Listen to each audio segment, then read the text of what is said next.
नमस्कार दोस्तों, आपका स्वागत है फैंटेसी नॉवल ऑडियो बुक में। आज हम लेकर आए हैं एक रोमांचक और रहस्यमयी कहानी जो आपको कल्पना की एक नई दुनिया में ले जाएगी। शुरू करने से पहले एक महत्वपूर्ण सूचना। इस कहानी के सभी पात्र, स्थान, घटनाएं और नाम पूर्णतः काल्पनिक हैं। इनका किसी वास्तविक व्यक्ति, स्थान या घटना से कोई संबंध नहीं है। यदि कोई समानता पाई जाती है तो वह मात्र संयोग होगी। तो बिना किसी देरी के आइए शुरू करते हैं आज की शानदार कहानी।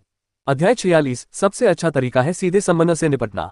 यहाँ तक कि बॉस लेवल के राक्षस को भी लिन मोयू ने पल भर में मार गिराया। उपस्थित परीक्षकों ने अब लिन मोयू की प्रतिभा को पहचान लिया था। हालांकि उनके द्वारा व्यवस्थित किए गए राक्षस कमजोर थे, फिर भी उन्हें तुरंत मारा नहीं जा सकना चाहिए। क्या उन्होंने नहीं देखा कि दूसरे लोग कितनी बहादुरी से लड़ रहे थे? शियाजू वर्फ बीस्टमैन बॉस के हमलों से बचते हुए लगातार जवाबी हमला करने के लिए मंत्रों का जाप कर रही थी। वांग जिहाओ सीधे आमने सामने की लड़ाई में शामिल था, तलवार मास से टकरा रही थी। बरसेरकर का आक्रामक स्वभाव पूरी तरह से प्रदर्शित हो रहा था। केवल जुओ में ही कुछ बेहतर प्रदर्शन कर रही थी। वह राक्षस के चारों ओर चक्कर लगा रही थी और विभिन्न नियंत्रण उपायों का उपयोग कर रही थी। उन पेशेवर करियर के लोगों को देखिए जिन्होंने अन्य कठिनाइयां चुनी। क्या उनमें से कोई लिन मोयू जैसा था? दो कंकाल योद्धाओं को सीधे ऊपर भेजा गया, दो प्रहार किए गए और युद्ध समाप्त हो गया। लिन मोयू शुरू से अंत तक बिल्कुल भी नहीं हिली। मुझे लगता है कि अब वह उन निम्न स्तरीय कालकोठरियों को अकेले ही पार कर सकता है। इससे भी बढ़कर वह लेवल 20 से नीचे के नाइटमेयर कठिनाई वाले डंगनों को अकेले ही पार करने के लिए योग्य है। मुझे नहीं लगता कि उसकी युद्ध क्षमता यहीं तक सीमित है। हमने उसकी असली ताकत का आकलन नहीं किया है। 5वें दौर की परीक्षाओं का इंतजार करो। अगर वह प्रांतीय या राष्ट्रीय स्तर का शीर्ष विद्वान बनना चाहता है तो उसे 5वें दौर की परीक्षा ही चुननी होगी। शायद तब हमें पता चल जाएगा। परीक्षकों ने आपस में चर्चा की। परीक्षा का पाठ्यक्रम साम्राज्य के उच्च अधिकारियों द्वारा निर्धारित किया गया था और उन्हें इसे बदलने का कोई अधिकार नहीं था। उस शक्ति को रखने वाला एकमात्र व्यक्ति निंग जुवानफेंग था, जो बाद में आया था। वह केवल पहुंचने पर ही बोला था और तब से उसने कुछ नहीं कहा, बस रुचि से देखता रहा। परीक्षकों ने गौर किया कि उसका ध्यान अधिकतर लिन मोयू पर केंद्रित था। वह लिन मोयू में काफी दिलचस्पी लेता हुआ प्रतीत हुआ। परीक्षण का तीसरा दौर जल्दी ही समाप्त हो गया। इसमें केवल लगभग 10 मिनट लगे। शियाजू, जुओ मेई और वांग जिहाओ जैसे लोगों ने अपने विरोधियों को सफलतापूर्वक मारकर 500 अंक अर्जित किए। कुछ सफल हुए, कुछ असफल। परीक्षार्थियों के एक और समूह को बाहर कर दिया गया, जिससे उन्हें अगले दौर में जाने का मौका नहीं मिला। या तो उन्होंने खुद आत्मसमर्पण कर दिया या घायल होने और युद्ध क्षमता खो देने के बाद उन्हें बलपूर्वक रोक दिया गया। हालांकि वे प्रतियोगिता से बाहर हो गए, लेकिन उनके अंक काफी अच्छे थे, जो अच्छे उच्च शिक्षा संस्थानों में प्रवेश के लिए पर्याप्त थे। केवल 120 लोग ही तीसरे दौर में सफल हुए। तीसरे दौर के बाद अब रैंकिंग की घोषणा की जा रही है। 1 लिन मोयू, कुल अंक 2105। 2 जुओ मेई, कुल अंक 970। 3 जियाजू, 770 अंक। 4 वांग जिहाओ, 765 अंक। 67 गाओ यांग, 302 अंक। लिन मोयू ने रैंकिंग में गाओ यांग का नाम देखा। 67वीं रैंक हासिल करना एक अच्छा परिणाम था। इस स्तर तक दृढ़ रहने पर गाओ यांग का जियांगनिंग विश्वविद्यालय में प्रवेश निश्चित था। लिन मोयू ने गाओ यांग को भी समझा। यह व्यक्ति स्वभाव से बहुत अभिमानी भी था। इतनी दूर तक आने के बाद वह निश्चित रूप से इतनी आसानी से हार नहीं मानेगा। ये कहने की जरूरत नहीं है कि वह निश्चित रूप से चौथे दौर में भाग लेंगे। वांग जिहाओ अभी भी चौथे स्थान पर थे। तीसरे दौर में उन्हें पता था कि वे बराबरी नहीं कर पाएंगे। चौथा दौर शुरू होने वाला है। मेरा मौका आने वाला है। उसने अपनी युद्ध तलवार को कसकर पकड़ रखा था। उसकी आंखों में लड़ने का जज्बा झलक रहा था। परीक्षक की आवाज फिर सुनाई दी। परीक्षाओं का चौथा चरण अब शुरू होगा। चौथे दौर की कठिनाई लगातार बढ़ती जाएगी और इसके साथ ही खतरा भी बढ़ता जाएगा। अब आप चाहे तो आगे बढ़ सकते हैं या हार मान सकते हैं। आपके मौजूदा अंकों के साथ साम्राज्य के शीर्ष 100 संस्थानों में से किसी एक में प्रवेश पाना कोई समस्या नहीं है। इस बार किसी ने भी हार मानने का विकल्प नहीं चुना। जो लोग इस बिंदु तक डटे रहे वे कायर नहीं थे। सफेद रोशनी नीचे की ओर चमकी और सब पर पड़ी। सभी को उनकी सर्वोत्तम स्थिति में बहाल कर दिया गया। थकान दूर, गुणपूर्ण, सभी कौशल की अनुपलब्धता रिसेट। चूंकि ऐसा है, इसलिए मैं आपके फैसले का सम्मान करता हूं। चौथे दौर के नियम इस प्रकार हैं। आप में से प्रत्येक को राक्षसों के हमलों की 10 लहरों का सामना करना पड़ेगा। प्रत्येक लहर में 10 राक्षस होते हैं, कुल मिलाकर 100 राक्षस होते हैं। प्रत्येक लहर के बीच 1 मिनट का अंतराल है। चाहे आपने पिछली लहर को खत्म किया हो या नहीं, अगली लहर 1 मिनट के बाद दिखाई देगी।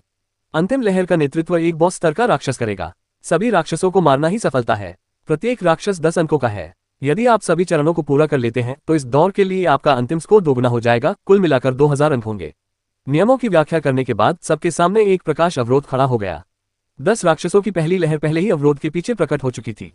वे साधारण राक्षस थे, लेवल 13 के वोल्फ बीस्टमैन। उन 10 राक्षसों में से 9 योद्धा प्रकार के थे और एक जादूगर प्रकार का राक्षस सबसे पीछे था। योद्धाओं के साथ जादूगर की जोड़ी होने से कठिनाई काफी बढ़ जाती है। लिन मोयू ने मन ही मन हिसाब लगाया कि यह कठिनाई पहले से कहीं अधिक बढ़ गई थी। यदि किसी व्यक्ति की राक्षसों को नष्ट करने की क्षमता पर्याप्त नहीं होती तो वह अधिक से अधिक राक्षसों से गिर जाता, जिससे अंततः विफलता होती। वह समझ गया था कि इस दौर में राक्षसों को जल्दी से खत्म करने की क्षमता का परीक्षण किया जाएगा। बुनियादी युद्ध शक्ति से लेकर सहन शक्ति तक, आमने सामने की क्षमता से लेकर राक्षसों को तेजी से नष्ट करने की क्षमता तक। इस प्रकार विभिन्न व्यवसायों की खूबियों और कमियों को शामिल किया गया है। ये बड़ी परीक्षा वास्तव में बहुत अच्छी तरह से तैयार की गई थी। परीक्षक पहले से ही मुस्कुरा रहे थे। वे सभी लिन मोयू को घूर रहे थे। देखते हैं आप इससे कैसे निपटते हैं। किसी सम्मानकर्ता से निपटने का सबसे अच्छा तरीका सम्मान को समाप्त करना नहीं, बल्कि सम्मानकर्ता को ही समाप्त करना है। मुझे लगता है कि लिन मोयू घबरा गई होंगी, लेकिन उनके लिए बुलावा काफी मजबूत है, उन्हें ये दौर पूरा करने में सक्षम होना चाहिए। अब तक चुप रहे निंग जुआनफेंग ने आखिरकार कहा, मुझे लगता है कि यह परीक्षा उसके लिए कठिन नहीं होगी। सभी ने थोड़ी हैरानी से निंग जुआनफेंग की ओर देखा। निंग जुआनफेंग के शब्दों में 70% निश्चितता थी, जो बहुत आत्मविश्वासपूर्ण प्रतीत हो रही थी। हालांकि कुछ परीक्षक पूरी तरह से सहमत नहीं थे, लेकिन सामाजिक स्थिति में अंतर मौजूद था, इसलिए उन्होंने उनका खंडन नहीं किया। खैर, सच्चाई जल्द ही साबित कर देगी कि कौन सही था और कौन गलत। अध्याय 47 पवित्र तलवारबाज ने अपनी शक्ति का प्रदर्शन किया, उन्मादी अवस्था में प्रवेश किया। परीक्षण का चौथा चरण आधिकारिक तौर पर शुरू हो गया है। लिन मोयू के सामने एक तीसरा कंकाल योद्धा प्रकट हुआ। तीनों कंकालों ने लेवल 13 के राक्षसों पर हमला किया, प्रत्येक ने एक एक वार किया। निस्संदेह ये पल भर में ही जान ले लेते हैं। लिन मोयू की हथेली में आग की एक लपट प्रकट हुई, जो पीछे खड़े जादूगर राक्षस के सिर पर जा गिरी। एक और त्वरित मृत्यु। टेस्ट शुरू होने के 3 सेकंड से भी कम समय में, लगभग पलक झपकते ही 9 वर्फ बीस्टमैन योद्धा और 1 वर्फ बीस्टमैन जादूगर मारे गए थे। इस बच्चे को तीसरी बार समन कैसे मिला? ये छोटा बदमाश, इसने इसे शुरू से ही क्यों नहीं दिखाया, सिर्फ अभी क्यों दिखाया? अरे यार, ये बच्चा इतना छिपना क्यों पसंद करता है? हाँ, आप जितने मजबूत होंगे, हम उतने ही खुश होंगे। निंग जुआनफेन के चेहरे पर, जैसा कि उम्मीद थी, वाला भाव था। लिन मोयू ने अनजाने में भौहें सिकोड़ी। इस तथाकथित बड़ी परीक्षा में कोई चुनौती नहीं थी। ये वेस्ट सी माइन के कलकोटरी में उसके पहले अनुभव जितना रोमांचक भी नहीं था। इसमें कोई हैरानी की बात नहीं है। उसे नींद भी आने लगी थी। अनजाने में ही उसने एक और शकरकंद निकाला और आराम से खाने लगा। मैं अब और नहीं देखूंगा, इस बच्चे को देखने का कोई मतलब नहीं है। हाँ, दूसरों को देखना बेहतर है। लिन मोयू की तरफ राक्षस प्रकट हुए और उनसे अधिकतम 3 सेकंड में निपटा गया। वाकई ये दिलचस्प नहीं था। दूसरों को खेलते देखना कहीं ज्यादा मजेदार था। शिया जू पीछे हटती रही, अपने पैरों के नीचे आग की लकीर छोड़ती हुई। उसका पीछा कर रहे वर्फ बीस्टमैन आग की लिप्टों पर कदम रख रहे थे, जिससे उन्हें लगातार नुकसान हो रहा था। अग्निपथ, यह एक ऐसा कौशल था जिसे जादूगर 10वें स्तर पर हासिल कर सकते थे। एक बार इस्तेमाल करने के बाद ये जहां भी जाता था, वहां आग से क्षति पहुंचाता था। ये यहाँ बहुत प्रभावी रहा। क्षेत्रीय हमले जादूगरों की विशेषता थी। हालांकि उसका स्तर उतना ऊंचा नहीं था, फिर भी जिया जू के पास पहले से ही 2 एरिया अटैक स्किल्स थी। दूसरी थी बर्फ की बारिश, जिसका प्रभाव गति को धीमा करने वाला था। इन दोनों को मिलाकर जिया जू ने जल्दी से वोल्फ बीस्टमैन वॉरियर्स को हरा दिया। तुलनात्मक रूप से जुओ मेई को कहीं अधिक कठिन समय का सामना करना पड़ा। घुसपैठियों के पास जबरदस्त विस्फोट क्षति, समृद्ध युद्ध तकनीकें और कई नियंत्रण कौशल थे। वे हत्या करने और आमने सामने की लड़ाई में माहिर थे। इसका नकारात्मक पहलू ये था कि वे समूह युद्धों में अच्छे नहीं थे और उनमें क्षेत्रीय आक्रमण कौशल की कमी थी। इसलिए जुओ मेई यहाँ नुकसान में थी। वह राक्षसों को एक एक करके ही नष्ट कर पा रही थी। वांग जिहाओ ने अपनी आक्रामक लड़ाकू शैली को बरकरार रखा। उसकी विशाल दोधारी तलवार तेज सरसराहट के साथ घूम रही थी। चाहे कोई भी हो, उन सभी को देखना दिलचस्प था। केवल लिन मोयू की टीम ही बेहद उबाऊ थी। कोई भी परीक्षक उसे देखना नहीं चाहता था। वह राक्षसों से लड़ने के बजाय ज्यादा समय ख्यालों में खोया रहता था। देखने की कोई जरूरत नहीं है, वह चौथे दौर में फिर से पहला स्थान हासिल कर लेगा। देखते हैं कि क्या वह 5वें दौर में भाग लेने की हिम्मत करता है। हालांकि अभी उनके अंक काफी अधिक हैं, लेकिन अगर वह 5वें दौर में भाग नहीं लेते हैं, तो अन्य लोग उनकी बराबरी कर लेंगे। चौथे दौर में हर मिनट हर बैच में 10 राक्षस दिखाई दिए। जो लोग धीमे थे, उन्हें अब और भी अधिक राक्षसों का सामना करना पड़ रहा था। 3 मिनट बाद ही कुछ लोगों ने यह परीक्षण छोड़ दिया था। बहुत सारे राक्षसों ने उन्हें घेर लिया था। उन्हें एक एक करके ट्रायल टावर के बाहर टेलीपोर्ट कर दिया गया। चौथे दौर में बाहर होना शर्मनाक नहीं था, बल्कि कुछ हद तक सम्मानजनक था। वे सभी प्रतिभाशाली थे और साम्राज्य के शीर्ष 100 उच्च शिक्षा संस्थानों में बिना किसी समस्या के प्रवेश पाने में सक्षम थे। जिन लोगों को मार गिराया गया, उन सभी के चेहरे पर खुशी के भाव थे और उन्होंने कहा कि राक्षस बहुत ज्यादा थे, बहुत ही भयानक थे। इतना डरावना था कि मुझे लगा कि मुझे खा लिया जाएगा। आप इतने सारे राक्षसों को समय रहते कैसे मार सकते हैं? पता नहीं कितने लोग इस राउंड को पास कर पाएंगे। मुझे लगा कि मैं काफी अच्छा हूं, लेकिन मुझसे बेहतर लोग हमेशा मौजूद होते हैं। वैसे लिन मोयू तो कमाल का खिलाड़ी है। मुझे लगता है कि यह राउंड भी उसके लिए मुश्किल नहीं होगा। राक्षसों के 5वें समूह के प्रकट होने के बाद गाओ यान की सहनशक्ति खत्म हो गई और उसे हार माननी पड़ी। जैसे ही वह बाहर आया, उसने लोगों को लिन मोयू के बारे में बात करते सुना। इतने लंबे समय तक चुप रहने के बाद वह खुद को रोक नहीं पाया और बोल पड़ा, लिन मोयू मेरे बॉस हैं, जाहिर है वो कमाल के हैं। भाई, तुम्हारा नाम क्या है? मैं वेस्ट सी फर्स्ट हाई स्कूल का गाओ यांग हूँ, गाओ यांग ने जोर से कहा। तो ये हैं भाई गाओ, हमें बताइए कि लिन मोयू कितनी अद्भुत हैं। गाओ यांग मुस्कुराया और बोला, जरूर, मैं आपको बताता हूँ। वह लगातार बोलता रहा। जब उसने लिन मोयू द्वारा उसे 10 मिनट में एक भयानक कालकोठरी से बाहर निकालने की बात कही, तो सभी लोग अविश्वास भरी नजरों से देखने लगे। ये कैसे संभव हुआ? किसी ने भी उस पर विश्वास नहीं किया। सबने सोचा कि गाओ यांग शेखी बघार रहा है। गाओ यांग को इस बात की परवाह नहीं थी कि लोग उस पर विश्वास करते हैं या नहीं, वह बस बोलता रहा। वह बस बोलना चाहता था, इतने लंबे समय तक चुप रहने के बाद। जैसे जैसे अधिक से अधिक लोगों को बाहर निकाला जाता गया, ट्रायल टावर के शीर्ष पर स्थित नियंत्रण कक्ष में स्क्रीन की संख्या कम होती गई। अंत में केवल 5 लोग ही बचे थे, लिन मोयू, जियाजू, जुओ मेई, वांग जिहाओ और फैंग शियू नामक एक व्यक्ति। फैंग शियू, स्तर 15, पवित्र तलवारबाज। अब परीक्षक फैंग शियू को देख रहे थे। फैंग शियू अपनी लंबी तलवार लहराते हुए लगातार राक्षसों के घेरे के भीतर घूम रहा था। उसकी हरकतें जुओ मेई की तरह ही फुर्तीली थीं।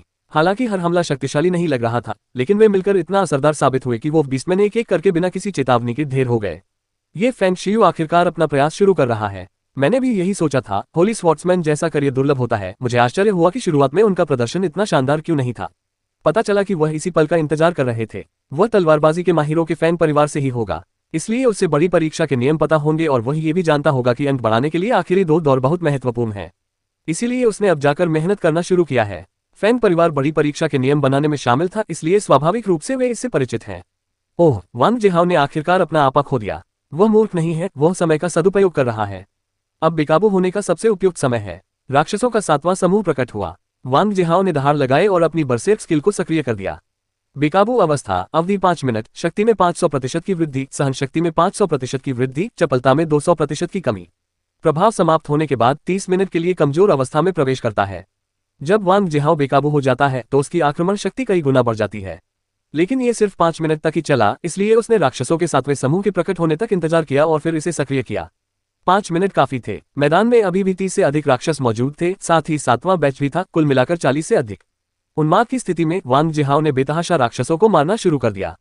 तलवार के हर वार से 2 या 3 राक्षस मारे जाते थे। उसने तेजी से मैदान खाली करना शुरू कर दिया। अध्याय 48, विजय प्राप्त करने का क्षेत्र, असली युद्ध क्षेत्र। 1 मिनट इंतजार करने के बाद राक्षसों की अंतिम लहर आखिरकार प्रकट हुई। इस बार जादूगर राक्षस गायब हो गया था। उसकी जगह एक बॉस स्तर का राक्षस आ गया था। लिन मोयू के लिए इससे कोई फर्क नहीं पड़ता था।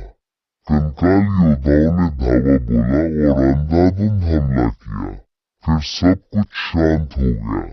लिन मोयू के लिए परीक्षा का 4था चरण समाप्त हो चुका था। अब उसे बस बाकी लोगों का इंतजार करना था। 10 मिनट बाद 4था दौर आखिरकार पूरी तरह से समाप्त हो गया। परीक्षाओं का 4था चरण समाप्त हो गया है। 4थे दौर में 120 लोगों ने भाग लिया, जिनमें से अंततः 5 लोग उत्तीर्ण हुए। परीक्षक की आवाज सुनते ही टावर के अंदर और बाहर पूरे परिसर में अफरा तफरी मच गई। 120 लोगों में से केवल 5 ही बचे। इसका मतलब ये था कि ये 5 लोग वास्तव में प्रतिभाशाली थे, जो शीर्ष उच्च शिक्षा संस्थानों में प्रवेश के योग्य थे। इसी दौरान 5 की रैंकिंग की घोषणा की गई। अब 4थे दौर के बाद रैंकिंग की घोषणा की जा रही है। 1. लिन मोयू, कुल अंक 3605। जुओ मेई, कुल अंक 24703। जियाजू 2270 अंक 4। वांग जिहाओ 2265 अंक 5। फैंग शियू 2200 अंक। लिन मोयू अभी भी काफी आगे थी। प्रकाश उन 5 पर पड़ा, जिससे उनकी सभी स्थितियां पूरी तरह से बहाल हो गईं। वांग जिहाओ, जो उन्माद की स्थिति में होने के कारण कमजोर हो गया था, उसकी कमजोरी दूर हो गई और वह प्रकाश में फिर से अपने उन्माद कौशल का उपयोग कर सका।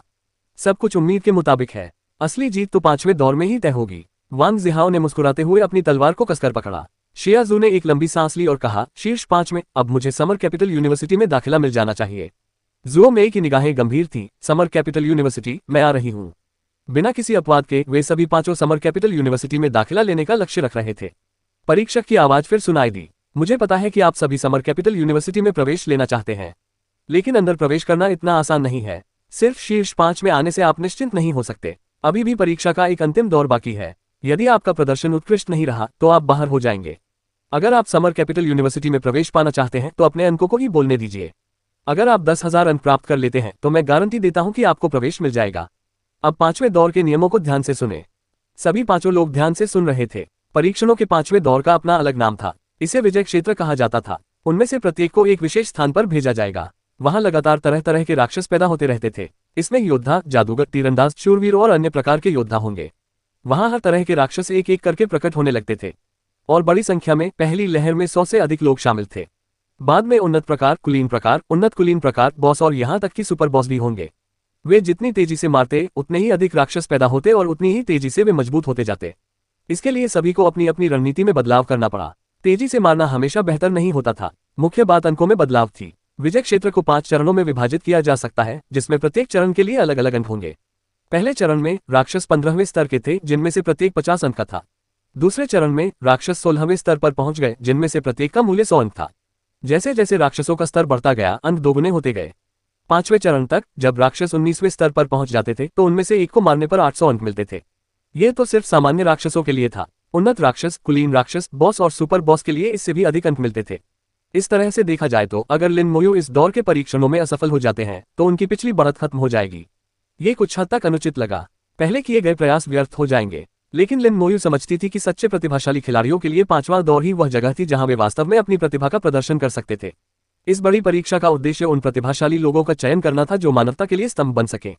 उल्टी गिनती समाप्त होते ही 5वां दौर आधिकारिक तौर पर शुरू हो गया। शेष 5 को एक साथ विजय क्षेत्र में ले जाया गया। टावर के शीर्ष पर स्थित नियंत्रण कक्ष में 5 लोगों की तस्वीरें गायब हो गईं।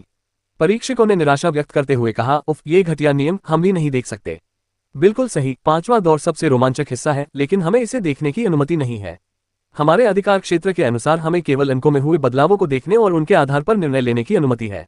लॉर्ड निंग, क्या आप इसे देख सकते हैं? सभी परीक्षक उम्मीद भरी निगाहों से निंग जुबानफैन की ओर देख रहे थे। वे इसे देखने के लिए बेहद उत्सुक थे, खासकर 5वें दौर में लिन मोयू का प्रदर्शन। निंग जुबानफैन ने उन पर एक नजर डाली और सपाट स्वर में कहा, नहीं, मुझे भी कुछ दिखाई नहीं दे रहा है। परीक्षक चौंक गए, क्या आप भी इसे नहीं देख सकते? तो फिर इसे देखने का अधिकार किसके पास है? निंग जुबानफैन ने सिर हिलाते हुए कहा, साम्राज्य में 10 से भी कम लोगों के पास 5वें दौर की परीक्षा के वीडियो देखने का अधिकार है। परीक्षक तो और भी ज्यादा आश्चर्यचकित थे। 10 से भी कम लोग, वे किस तरह के बड़े लोग थे?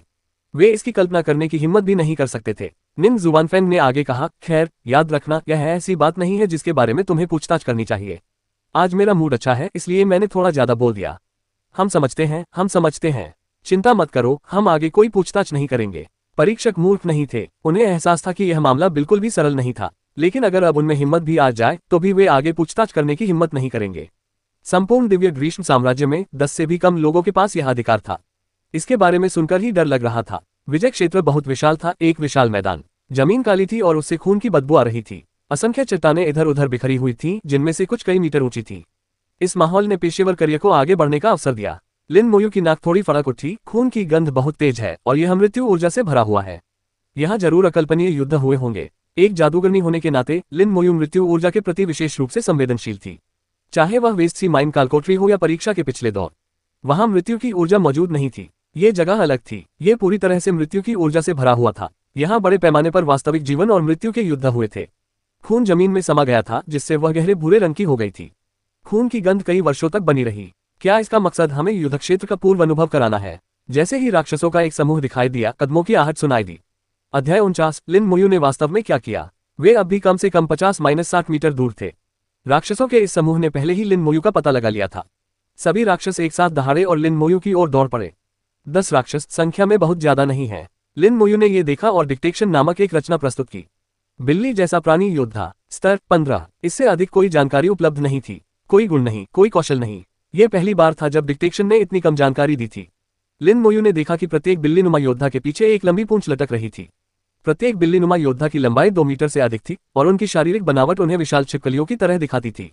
विशालकाय छिपकलियां जो सीधे खड़े होकर चल सकती थीं। उनकी दहाड़ें विजय क्षेत्र में गूंज उठी, जिससे अन्य बिल्ली जैसे दिखने वाले जानवरों का ध्यान आकर्षित हुआ। अचानक लिन मोयू की नजर में बिल्ली जैसे दिखने वाले कई और राक्षसी समूह दिखाई दिए। अगर ये अन्य पेशेवर लोग होते तो वे शायद निकटतम बिल्ली जैसे दिखने वाले जीवों से संपर्क करते। वे अपनी सारी कुशलता का इस्तेमाल करते हुए कुछ लोगों को मार गिराते थे, फिर घिर जाने पर हमला करके भागने की रणनीति अपनाते हुए पीछे हट जाते थे।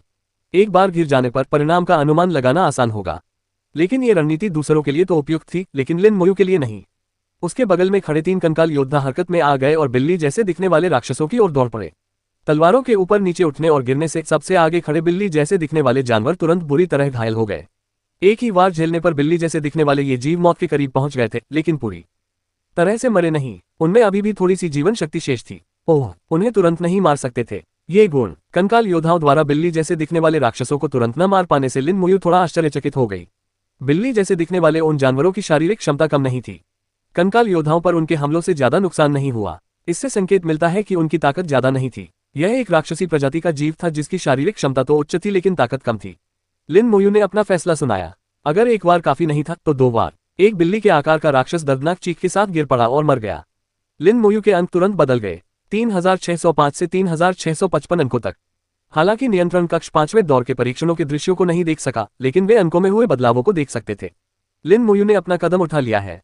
पहले वाले को बहुत जल्दी मार डाला, फिर अंकों में अचानक उछाल आया, सीधे 3655 से 4105 पर।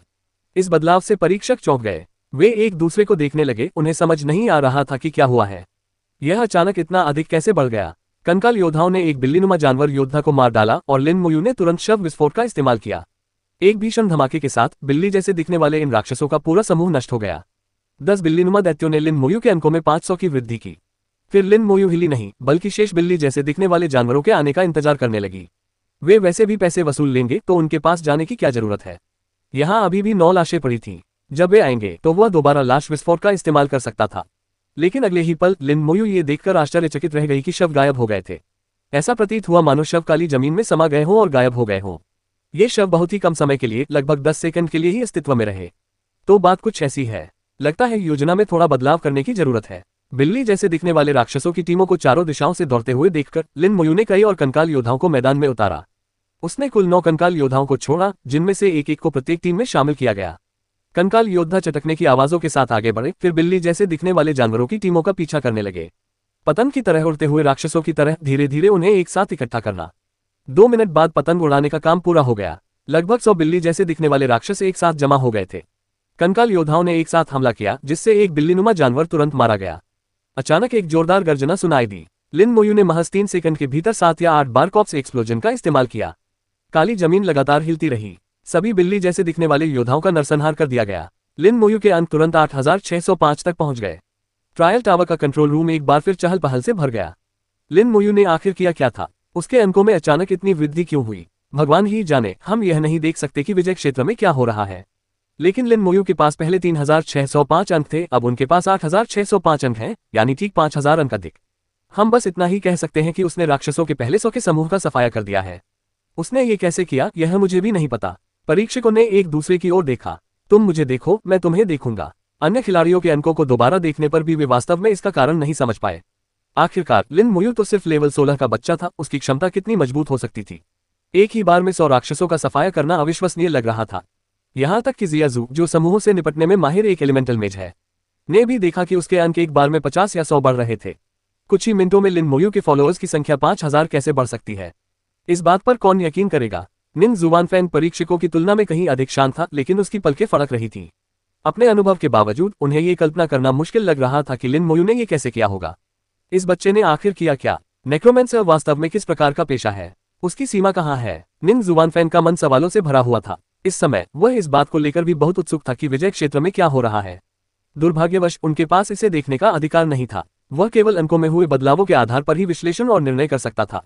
विजय क्षेत्र में शव केवल 10 सेकंड के लिए ही मौजूद रहते थे और फिर बिना किसी निशान के गायब हो जाते थे। लिन मोयू चुपचाप राक्षसों के दूसरे समूह के प्रकट होने की प्रतीक्षा कर रही थी।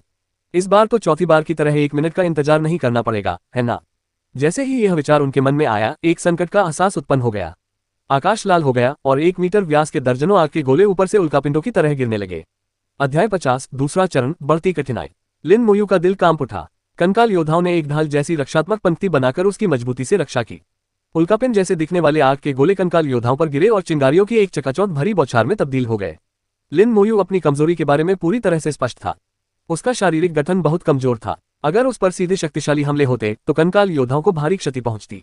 इससे कंकाल योद्धाओं को अत्यधिक क्षति पहुंचेगी। अगर कंकाल योद्धा उसके लिए अवरोध पैदा करते तो परिणाम बिल्कुल अलग होता। कंकाल योद्धाओं की शक्तिशाली शारीरिक बनावट और अति उच्च रक्षा क्षमता के साथ वे इस स्तर के नुकसान को लगभग नजरअंदाज कर सकते थे। लिन मोयू कंकाल योद्धाओं के पीछे खड़ी थी और आगे दिखाई दे रही पशु मानव सेना को देख रही थी। बिल्ली जैसे दिखने वाले दानवों के एक समूह ने अपनी जादुई छड़ियों को लहराया और आग की बौछार से हमला कर दिया। बिल्ली जैसे दिखने वाले कई योद्धा हथियार लहराते हुए आगे बढ़े। ये राक्षस बिना किसी चेतावनी के चुपचाप प्रकट हुए। लिन मोयू के होठों पर मुस्कान आ गई। वे चाहे जैसे भी दिखाई दें, यह अच्छी बात थी कि उन्हें पुनः प्रकट होने का इंतजार नहीं करना पड़ा। पीछे मौजूद जादूगर राक्षस लगातार मंत्रों का जाप करते रहे। आग की बारिश कभी नहीं रुकी। अपनी सुरक्षा सुनिश्चित करने के लिए लिन मोयू ने जादूगरों के हमलों को रोकने के लिए 10 कंकालों से एक ढाल बनवाई। उसी समय उसने 10 और कंकालों को उन पशु मानव योद्धाओं से लड़ने के लिए भेजा। कौशल, उसके मानसिक आदेश पर कंकाल योद्धाओं के हाथ लाल रंग से चमक उठे। बरसेर्क स्ट्राइक, कंकाल योद्धाओं की 5000 की शक्ति विशेषता के साथ इस कौशल का उपयोग करने से उनकी आक्रमण शक्ति दोगुनी हो गई। बिल्ली जैसे दिखने वाले उन योद्धाओं को तुरंत मार दिया गया। लिन मोयू की हथेली चमक उठी। एक भयंकर गर्जना सुनाई दी। लाशों के विस्फोटों की घटना तेजी से फैल गई। बिल्ली जैसे दिखने वाले राक्षस योद्धा कटे हुए गेहूं की तरह गिर पड़े। महज कुछ ही सेकंड में 100 से अधिक हमलावर बिल्ली जैसे दिखने वाले योद्धा मारे गए। 10 कंकाल योद्धा बिजली की गति से बिल्ली जैसे दिखने वाले दानवों की ओर दौड़े। उनकी 5000 की चपलता ने उन्हें अविश्वसनीय गति प्रदान की। गुणों में इतने बड़े अंतर के कारण कंकाल योद्धाओं की अमित छवि लिन मोयू की आंखों में बस गई। पलक झपकते ही कंकाल योद्धा दर्जनों मीटर की दूरी तय करके बिल्ली जैसे दिखने वाले दानवों के सामने प्रकट हो गए। तलवारें उठती और गिरती रहीं, हर वार से मौत हो रही थी। बिल्ली नुमा प्राणी जादूगरों का शारीरिक गठन योद्धाओं की तुलना में कम था, जिससे कंकाल योद्धा उन्हें एक ही वार में मार सकते थे। आग की बारिश रुक गई और सब कुछ एक बार फिर शांत हो गया। हालांकि लिन मोयू के लिए स्थिति शांतिपूर्ण थी, लेकिन ट्रायल टावर के नियंत्रण कक्ष में मौजूद परीक्षकों की आंखें अभी भी चौड़ी थीं। लगभग 10 सेकंड के विराम के बाद लिन मोयू का स्कोर फिर से तेजी से बढ़ गया। 14605 अंक। 10 सेकंड से भी कम समय में उनके स्कोर में 6000 अंकों की वृद्धि हुई। इसका मतलब यह था कि लिन मोयू द्वारा 120 और राक्षसों को मार गिराया गया था। ये 2 उदाहरण स्थिति को स्पष्ट करने के लिए पर्याप्त थे। इस आदमी के पास एरिया अटैक की महारत है। ये करियर बेहद शक्तिशाली होने वाला है। एकल लक्ष्य कौशल पहले से ही असाधारण थे और क्षेत्र पर हमला करने की क्षमता भी उतनी ही अद्भुत है। सिर्फ कौशल ही शक्तिशाली नहीं है, बल्कि आह्वान भी उतने ही शक्तिशाली हैं। मुझे लगता है कि यह करियर दिग्गज स्तर से भी आगे निकल गया है। इसकी तुलना उन कुछ चुनिंदा करियर से की जा सकती है। हम अभी ऐसा नहीं कह सकते। आखिरकार उसकी स्थिति अभी शुरुआती स्तर की है। हमें देखना होगा कि आगे चलकर स्थिति कैसे विकसित होती है। निचले स्तरों पर मजबूत होने का मतलब यह नहीं है कि आप उच्च स्तरों पर भी मजबूत होंगे। इसी प्रकार निचले स्तरों पर कमजोर होने का मतलब यह नहीं है कि उच्च स्तरों पर भी कमजोर होना चाहिए। कुछ पेशे तब तक औसत दर्जे के होते हैं जब तक कि उन्हें कोई विशेष दैवीय कौशल प्राप्त नहीं हो जाता, और फिर वे अपरिहार्य हो जाते हैं। एक प्रकार का करियर ऐसा होता है जो आमतौर पर बहुत उपयोगी नहीं होता है, लेकिन एक बार युद्ध छिड़ जाने पर वे ईश्वर समान अस्तित्व बन जाते हैं। उनकी सभी क्षमताएं सामूहिक क्षमताएं हैं जो पूरी सेनाओं को प्रभावित करती हैं। सेना में इस तरह के एक पेशेवर सैनिक की मौजूदगी से पूरी सेना की युद्ध क्षमता दोगुनी हो सकती है। लिन मोयू को नहीं पता था कि परीक्षक क्या सोच रहे थे। इसी क्षण उसे एक गड़गड़ाहट की आवाज सुनाई दी। पूरी जमीन कई बार ऐसे हिली जैसे भूकंप आया हो। भूकंप के झटकों में शव ऐसे गायब हो गए मानो धरती ने उन्हें निगल लिया हो। जमीन से एक अदृश्य गैस उठी, जिससे हवा और भी ज्यादा खूनी हो गई, यहाँ तक कि उसमें लाशों की दुर्गंध भी फैल गई। ये बहुत ही घृणित था। आकाश और भी अधिक उदास और अंधेरा हो गया। घुटन भरे माहौल के कारण सांस लेना मुश्किल हो रहा था। दूसरा चरण शुरू हो गया है। लिन मोयू ने आकाश की ओर देखा। वह इस वातावरण में अच्छी तरह से ढला हुआ प्रतीत होता था और उसमें कोई अरुचि नहीं दिखती थी। शायद इसका संबंध उनके करियर से था। मृत्यु की आभा ने उसे असहज नहीं किया। उसे केवल बढ़ती हुई दुर्गंध ही अप्रिय लग रही थी। जैसे जैसे जमीन का कंपन धीरे धीरे बंद हुआ, लिन मोयू ने अपने कंकाल योद्धाओं को अपने चारों ओर तैनात कर लिया और सभी दिशाओं में सतर्क रहने को कहा। कुछ सेकंड बाद कदमों की आहट सुनाई दी। वे आ रहे हैं, लिन मोयू ने मन ही मन कहा। अचानक चारों ओर बड़ी संख्या में राक्षस प्रकट हो गए। राक्षस सभी दिशाओं से 5-5 के समूहों में छोटी छोटी टीमें बनाकर आए। बिल्ली नुमा जानवर योद्धा स्तर 16, बिल्ली जैसा जानवर तीरंदाज स्तर 16। प्रत्येक छोटी टीम में 3:2 का अनुपात था, जिसमें 3 योद्धा और 2 तीरंदाज थे। योद्धा और तीरंदाज दोनों ही 16वें स्तर के थे। कम से कम 40 टीमें इधर उधर फैली हुई थीं। दूर से देखने पर लिन मोयू ऐसा लग रहा था मानो वह चारों तरफ से घिरा हुआ हो। दूसरे चरण में प्रवेश करने के बाद राक्षसों का स्तर न केवल एक बढ़ गया, बल्कि उनकी संख्या भी दोगुनी हो गई। लिन मोयू को इस बात की चिंता नहीं थी। उसके लिए वे सिर्फ लेवल 16 के राक्षस थे। यहाँ तक कि कॉप्स एक्सप्लोजन का उपयोग किए बिना भी केवल 20 कंकाल योद्धा कुछ समय मिलने पर उन सभी को मार सकते थे। वह इस समय किसी अन्य प्रश्न पर विचार कर रहा था। इस कठिनाई स्तर पर अन्य करियर दूसरे चरण को पार करने के लिए संघर्ष करेंगे। अगर वे पास भी हो जाते हैं तो इसमें बहुत समय लगेगा। लिन मोयू की नज़र में पहले चरण की कठिनाई ज्यादा नहीं थी। थोड़ी सी मेहनत से अधिकांश पेशेवर इसे पास कर सकते हैं। दूसरा चरण कहीं अधिक कठिन था। केवल एक स्तर बढ़ाने और राक्षसों की संख्या दोगुनी करने से ही कठिनाई कई गुना बढ़ गई। इसके अलावा तीरंदाजों का भी आगमन होता है, जिन्हें जादूगरों का स्वाभाविक शत्रु माना जाता है। ये बदलाव जादूगर बनने की राह पर चल रहे अधिकांश पेशेवरों को हतोत्साहित करेगा। अध्याय 51, अंधकार में बुराई का प्रकाश, दानव का सिर। लिन मोयू के विचार सही थे। दिव्य ग्रीष्म साम्राज्य की बड़ी परीक्षा के इतिहास में बहुत कम परीक्षार्थी दूसरे चरण को उत्तीर्ण कर सके। कॉन्क्वेस्ट स्पेस टेस्ट का 5वां दौर ही अंतिम दौर भी था। कॉन्क्वेस्ट स्पेस में कुल 5 चरण थे। फिलहाल सबसे उच्च रिकॉर्ड तीसरे चरण को उत्तीर्ण करने का है। ये रिकॉर्ड 100 साल से भी पहले बनाया गया था। तब से इस रिकॉर्ड को कोई नहीं तोड़ पाया है। जियांगनिंग प्रांत के परीक्षक भी इस बात पर अटकलें लगा रहे थे कि क्या लिन मोयू रिकॉर्ड तोड़ पाएंगी। मुझे लगता है कि इसकी संभावना है। हालांकि मुझे ठीक से नहीं पता कि इस व्यक्ति में क्या क्या कौशल हैं, लेकिन उसके पिछले परिणामों से हम देख सकते हैं कि उसके कौशल असामान्य हैं। परीक्षकों ने अब उन्हें शक्तिशाली शब्द से वर्णित करने के बजाय सीधे तौर पर उन्हें असामान्य कहना शुरू कर दिया। मुझे संदेह है कि उसने एक प्रतिभा को जागृत किया है। चाहे करियर कितना भी मजबूत क्यों न हो, उसकी सीमाएं होती हैं। यह इतना मजबूत नहीं हो सकता। अगर उन्होंने वाकई किसी प्रतिभा को जागृत किया है तो ये बहुत ही शानदार खबर होगी। बिल्कुल सही, अगर वह करियर में बदलाव के तुरंत बाद एक प्रतिभा को जागृत कर सकता है तो शायद वह दूसरे बदलाव के समय एक नई प्रतिभा को जागृत कर सकता है। आप कुछ ज्यादा ही सोच रहे हैं। प्रतिभाशाली पेशेवर तो पहले से ही बहुत दुर्लभ हैं, दोहरी प्रतिभा वाले तो और भी दुर्लभ हैं। कौन जानता है। परीक्षकों की बातचीत विषय से भटक गई, लेकिन सभी लोग स्को में हो रहे बदलावों को देख रहे थे।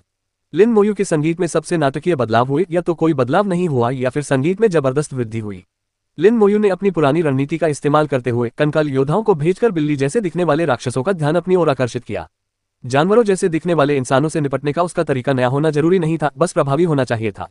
कंकाल योद्धाओं ने आग को आकर्षित किया, राक्षसों को एक साथ खींचा, लाशें बनाई और फिर क्षेत्र को नुकसान पहुंचाने के लिए लाश विस्फोट का इस्तेमाल किया। लिन मोयू इस विधि से बहुत अच्छी तरह परिचित थी और इसकी दक्षता आश्चर्यजनक थी। जल्द ही बिखरे हुए कंकाल योद्धाओं ने सभी दिखाई देने वाले बिल्ली जैसे जानवरों को अपनी ओर आकर्षित कर लिया। फिर वे बिल्ली जैसे दिखने वाले दानव तीरंदाजों के चारों ओर चक्कर लगाने लगे। जब पर्याप्त संख्या में राक्षस एकत्रित हो गए तो लिन मोयू ने कंकाल योद्धाओं को हमला करने का आदेश दिया। कौशल सक्रिय होते ही लेवल 16 के बिल्ली जैसे दिखने वाले जानवर जैसे योद्धा तुरंत मारे गए। फिर लाशों के विस्फोटों की एक श्रृंखला शुरू हुई। पलक झपकते ही शांति लौट आए। उनका स्कोर तुरंत 20,000 अंक बढ़कर 34,605 अंक हो गया। दूसरे चरण में प्रत्येक राक्षस ने लिन मोयू को 100 अंक दिए। 200 मॉन्स्टर का मतलब 20,000 अंक था। परीक्षकों को अब आश्चर्य नहीं हो रहा था, ये व्यक्ति दूसरे चरण में प्रवेश कर चुका है। दूसरे चरण में राक्षसों का स्तर केवल एक बढ़ा है, इससे उस पर कोई असर नहीं पड़ता। ये तो सरासर अंक गंवाने जैसा है। अगर हमारे पास अधिकार होता तो मैं वाकई कठिनाई का स्तर बढ़ाना चाहता। हाँ, उसके लिए कुछ दर्जन सरगनाओं को भेज दो ताकि वो उन्हें मार सके, ये दिलचस्प होगा। लिन मोयू के 30,000 से अधिक अंकों को देखें और फिर दूसरों को देखें तो अंतर बहुत बड़ा था। अब तक दूसरे स्थान पर जियाजू थी। एक एलिमेंटल मेज होने के नाते जियाजू के पास अच्छे एरिया अटैक स्किल्स थे। वह लिन मोयू के बाद राक्षसों को हराने में दूसरी सबसे तेज थी। उसका स्कोर 7,000 अंकों से अधिक हो गया था। उसने लगभग पहले 100 राक्षसों को मार डाला था। शियाजू के बाद आश्चर्यजनक रूप से फैंग शियू का नंबर आया। इस पवित्र तलवारबाज ने पीछे से आकर 6,000 अंक हासिल कर लिए थे। इससे ये पता चलता है कि समूहों से निपटने के लिए होली स्वॉर्ड्समैन भी एक अच्छा पेशा था। जुओ मेई और वांग जिहाओ थोड़ा पीछे थे। जुओ मेई ने एक एक करके लक्ष्यों की हत्या की, जो स्थिर तो थी लेकिन बहुत कुशल नहीं थी। वांग जिहाओ अधिक प्रत्यक्ष था और राक्षसों से सीधे तौर पर भिड़ जाता था। जहां तक उसकी बेकाबू होने की क्षमता की बात है, अभी उसका उपयोग करने का समय नहीं आया था। दोनों के स्कोर धीरे धीरे बढ़ रहे थे, अब तक केवल 5,000 से थोड़ा ही ऊपर थे, लेकिन वे दोनों आत्मविश्वास से भरे हुए थे। पहले चरण को पूरा करना और 10,000 अंक हासिल करना कोई समस्या नहीं थी, बशर्ते वे 10,000 अंक पार कर सके। जब स्तर, करियर और परिणाम सभी आवश्यकताओं को पूरा करते हैं, समर कैपिटल यूनिवर्सिटी में प्रवेश निश्चित होगा। डिवाइन समर एम्पायर की बड़ी परीक्षा राष्ट्रव्यापी थी, जिसका संचालन प्रांतवार किया गया था। यह आयोजन एक ही दिन और एक ही समय पर हुआ और सभी प्रांतों में समान प्रगति देखी गई। अब लगभग सभी प्रांतीय परीक्षाओं का 5वां चरण शुरू हो चुका था। ट्रायल टावरों ने एक के बाद एक कॉन्क्वेस्ट स्पेस खोले। जो भी इसमें प्रवेश कर पाता वह निस्संदेह एक प्रतिभाशाली व्यक्ति होता। ये इस वर्ष के पूरे डिवाइन समर एम्पायर में सबसे प्रतिभाशाली परीक्षार्थी थे। साम्राज्य के उच्च अधिकारियों की नज़र में ये परीक्षार्थी दिव्य ग्रीष्म साम्राज्य का भविष्य थे। हर साल उनमें से प्रतिभाशाली व्यक्तियों का एक समूह उभरता था जो साम्राज्य में नई ऊर्जा का संचार करता था। दिव्य ग्रीष्म साम्राज्य की राजधानी में प्रसिद्ध ग्रीष्मकालीन राजधानी शहर, एक विशाल मीनार हवा में तैरती हुई दिखाई दी। समर कैपिटल सिटी में अनगिनत लोगों ने आसमान की ओर देखा। टावर को हर कोने से स्पष्ट रूप से देखा जा सकता था। यह मीनार आमतौर पर दिखाई नहीं देती थी। इसका प्रकट होना दिव्य ग्रीष्म साम्राज्य की बड़ी परीक्षा के दिन का प्रतीक था। यह ट्रायल टावर का मुख्य भाग था। विभिन्न प्रांतीय शहरों में परीक्षा आयोजित करने वाले ट्रायल टावर इसके सभी अवतार थे। दिव्य ग्रीष्म साम्राज्य में 3 दिव्य मीनारें थीं। ट्रायल टावर उनमें से एक था। एक अन्य इमारत समर कैपिटल यूनिवर्सिटी में स्थित डिवाइन समर टावर थी। तीसरे टावर को दानव संहार टावर कहा जाता था, जो आमतौर पर अग्रिम मोर्चे पर स्थित होता था और नागरिकों द्वारा शायद ही कभी देखा जाता था। अचानक आसमान में अंधेरा छा गया और तापमान में तेजी से गिरावट आए। पल भर में रात हो गई और अंधेरे दुष्ट प्रकाश की एक किरण आकाश से होकर गुजरी, जो अविश्वसनीय गति से ट्रायल टावर की ओर बढ़ रही थी। तुम्हारी हिम्मत कैसे हुई? पूरे शहर में एक गरजती हुई आवाज गूंज उठी। आकाश में एक विशालकाय आभासी हाथ प्रकट हुआ, जो उस अंधकार में दुष्ट प्रकाश को रोकने की कोशिश कर रहा था। अरे, तुम इसे रोक नहीं सकते। अंधेरे में से एक भयावह हंसी की आवाज सुनाई दी। जैसे ही वह रोशनी तेज हुई, अंधेरे में एक विशालकाय राक्षस का सिर प्रकट हुआ। उसके सिर पर 2 सींग और नुकीले दांत थे, जो बिल्कुल किताबों में वर्णित राक्षसों की तरह दिखते थे। सींगों से एक तीखी ध्वनि निकली और उन्होंने मायावी विशालकाय हाथ पर काली रोशनी की बौछार कर दी। काली रोशनी विशालकाय हाथ से टकराए और दोनों बिना किसी आवाज के गायब हो गए। फिर आकाश में एक विशाल आंख प्रकट हुई, जो अंधेरी बुराई की किरण की ओर सुनहरी रोशनी फेंक रही थी। अंधेरी किरण अचानक 2 भागों में बंट गई। एक भाग सुनहरी रोशनी से टकरा गया, दूसरा हिस्सा अचानक दर्जनों गुना गति पकड़ लेता है और पल भर में ट्रायल टावर की ओर दौड़ पड़ता है। तुम मौत को दावत दे रहे हो। आकाश में एक और विशाल हाथ प्रकट हुआ जिसने राक्षस के सिर को मजबूती से पकड़ रखा था। राक्षस के सिर ने एक भयावह हंसी हंसते हुए कहा, ये तो बस एक अवतार है, अगर तुम चाहो तो इसे मार डालो, लेकिन आपके ट्रायल टावर में वे छोटे बच्चे, धिक्कार है। एक जोरदार धमाके के साथ राक्षस का सिर चकनाचूर हो गया। अध्याय 52 अगाध शक्ति का आक्रमण, श्वेत ईश्वर में विश्वास। ट्रायल टावर के मुख्य भाग के बगल में 3 आकृतियां दिखाई दी। उनकी आकृतियां प्रभावशाली थीं, मानो वे हवा में खड़ी हो। वहां खड़े खड़े ही वे स्वर्ग और पृथ्वी को जोड़ते हुए प्रतीत हो रहे थे। मुझे उम्मीद नहीं थी कि रसातल के वे नीच लोग छुपकर हमला करेंगे। वे सभी ऐसे जीव हैं जो प्रकाश को सहन नहीं कर सकते। अब क्या करें? उनमें से एक ने अंदर की स्थिति का जायजा लेने के लिए ट्रायल टावर से संपर्क किया। अगाध खाई के नीच लोग घुसपैठ कर चुके हैं। उनका निशाना कॉन्क्वेस्ट स्पेस में परीक्षा देने वाले छात्र हैं। टावर के अंदर का स्थान अस्त व्यस्त हो गया है। रसातल की शक्ति ने नियमों को दूषित कर दिया है। टावर के अंदर की जमीन मूल रूप से रसातल की मिट्टी से ली गई थी, जो उनके लिए फायदेमंद है। मुझे सब कुछ ठीक करने के लिए समय चाहिए। कितनी देर? 1 घंटा। इसी बीच टावर के कॉन्क्वेस्ट स्पेस के अंदर छात्र राक्षसों को मारने के लिए संघर्ष कर रहे थे। अचानक सारे राक्षस एक साथ गायब हो गए। फिर दुनिया बदल गई। माहौल तुरंत और अधिक दमनकारी हो गया। जमीन से काले धुएं के गुबार उठने लगे। ये कैसे हो गया? क्या चल रहा है? राक्षस अचानक गायब क्यों हो गए? लिन मोयू ने तुरंत अपने कंकाल योद्धाओं को इकट्ठा करके अपनी रक्षा की। जब स्थिति स्पष्ट न हो तो अपनी रक्षा करना ही पहला विकल्प होता है। लिन डमी, एक परिचित आवाज। लिन मोयू ने जियाजू को देखा। लिन मोयू के लिए विजय क्षेत्र में दूसरों को देखना आश्चर्यजनक था। सिर्फ वही नहीं, शियाजू भी हैरान थी। कंकाल योद्धाओं ने जियाजू के लिए रास्ता खोल दिया। शियाजू ने पूछा, क्या आपको पता है कि क्या हुआ था? लिन मोयू ने सिर हिलाकर यह संकेत दिया कि उसे नहीं पता। शियाजू ने कहा, मैं राक्षसों को मार रही थी कि वे अचानक गायब हो गए। मुझे नहीं पता क्या हुआ। शियाजू पहले तो चौंक गई, लेकिन लिन मोयू के यहाँ होने से अब यह उतना डरावना नहीं लग रहा था। लिन मोयू बहुत शांत थी और उसकी यह शांति जियाजू तक भी पहुंच गई। फिर अंधेरे कॉन्क्वेस्ट स्पेस में प्रकाश की किरणें चमक उठी। कॉन्क्वेस्ट स्पेस में परीक्षार्थियों की संख्या लगातार बढ़ती जा रही थी। वहां 100 से अधिक लोग थे। जियांगनिंग प्रांत के 5 लोगों के अलावा अन्य प्रांतों के परीक्षार्थी भी यहाँ पहुंचे थे। बच्चे, अचानक एक आवाज सुनाई दी। मैं बाई युवान हूँ। बहुत खूब। कॉन्क्वेस्ट स्पेस में मौजूद सभी लोगों ने हैरानी से अपनी आंखें चौड़ी कर ली। श्वेत ईश्वर, वास्तव में ये श्वेत ईश्वर ही है। मुझे विश्वास नहीं हो रहा कि मैं श्वेत ईश्वर की आवाज सुन रहा हूँ। बाई युवान दिव्य ग्रीष्म साम्राज्य में एक शीर्ष विशेषज्ञ थे, जिन्हें आदरपूर्वक श्वेत देवता कहा जाता था। उनकी आवाज ने तुरंत ही विजय क्षेत्र में तीव्र प्रतिक्रिया उत्पन्न कर दी। श्वेत देवता की आवाज न केवल विजय क्षेत्र में गूंजी, बल्कि प्रत्येक परीक्षा स्थल तक भी फैल गई। निंग जुवानफैन के चेहरे के भाव में थोड़ा बदलाव आया। श्वेत देवता क्यों प्रकट हुए हैं? क्या कुछ हुआ है? बाई युवान की आवाज फिर सुनाई दी। अगाध लोक के राक्षसों ने विजय क्षेत्र पर आक्रमण कर दिया है। हम कॉन्क्वेस्ट स्पेस के नियमों की मरम्मत कर रहे हैं, जिसमें लगभग 1 घंटा लगेगा। अगाध लोक के राक्षस तुम्हें निशाना बना रहे हैं, इसलिए अगले 1 घंटे में आपको अपनी सुरक्षा करनी होगी। हमें नहीं पता कि पाताल लोक के राक्षस तुम्हारे खिलाफ कौन से तरीके अपनाएंगे। मेरा मानना है कि जब तक हम एकजुट रहेंगे, तब तक आक्रमणकारी रसातल की सेनाएं आपके सामने असहाय रहेंगी। हम दिव्य ग्रीष्म ऋतु के लोग किसी भी युद्ध से नहीं डरते और मृत्यु से भयभीत नहीं होते। उनके शब्दों में प्रबल प्रेरक शक्ति थी, जिससे गहरा प्रभाव उत्पन्न हुआ। लड़ाई से मत डरो, मौत से मत डरो। लड़ाई से मत डरो, मौत से मत डरो। लड़ाई से मत डरो, मौत से मत डरो। परीक्षा देने वाले सभी छात्र युवा और ऊर्जा से भरपूर थे। उनकी भावनाएं भड़क उठीं और वे एक के बाद एक जोर जोर से चिल्लाने लगे। शियाजू भी चिल्लाना चाहती थी, लेकिन लिन मोयू को अभी भी चुप देखकर उसने अपना हाथ आधा उठाकर ही हार मान ली। हालांकि लिन मोयू ने चिल्लाने में हिस्सा नहीं लिया, लेकिन वह केवल 18 वर्ष का था और वह भी डिवाइन समर से था। उनकी आंखों में स्वाभाविक रूप से उत्साह झलक रहा था। वह चिल्लाता नहीं था, लेकिन जब रसातल के राक्षसों को मारने की बात आती थी तो वह पीछे नहीं हटता था। परीक्षार्थी इकट्ठा होने लगे। बचपन से ही उन्हें ये शिक्षा दी गई थी कि रसातल एक बहुत ही भयावह जगह है। यह अनगिनत राक्षसों, दानवों, कालकोठरियों और उपकरणों से भरा हुआ था।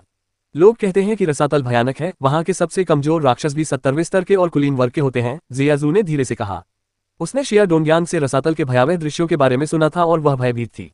लिन मोयू ने रसातल का उल्लेख केवल पुस्तकों में संक्षेप में ही देखा था।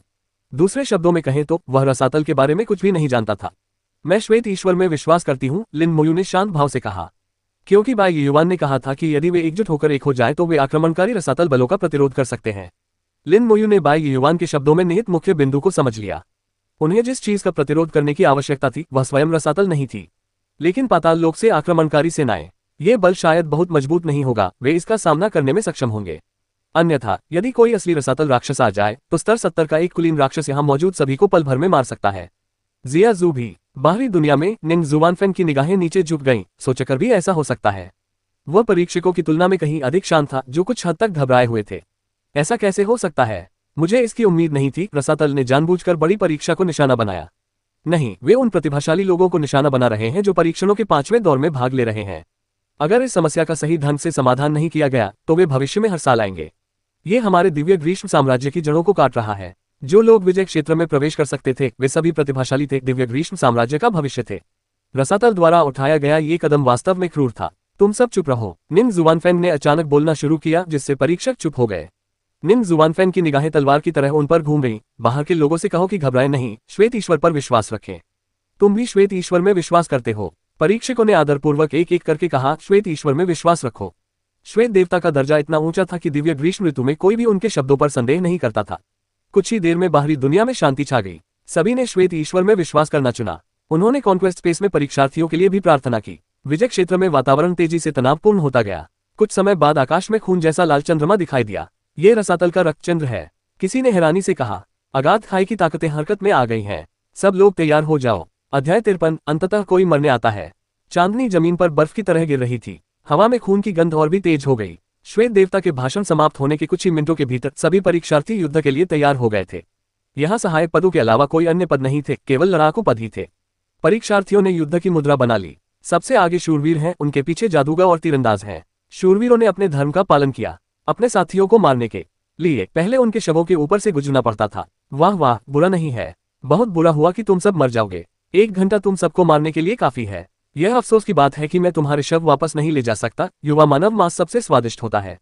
हा। ठंडी आवाज और खूनी चांदनी ने लोगों को कपकपा दिया। लिन मोयू के चेहरे पर घृणा के भाव झलक रहे थे। ये धूर्त बदमाश सबसे नीच थे। शियाजू डर से पीली पड़ गई और लिन मोयू के करीब चली गई।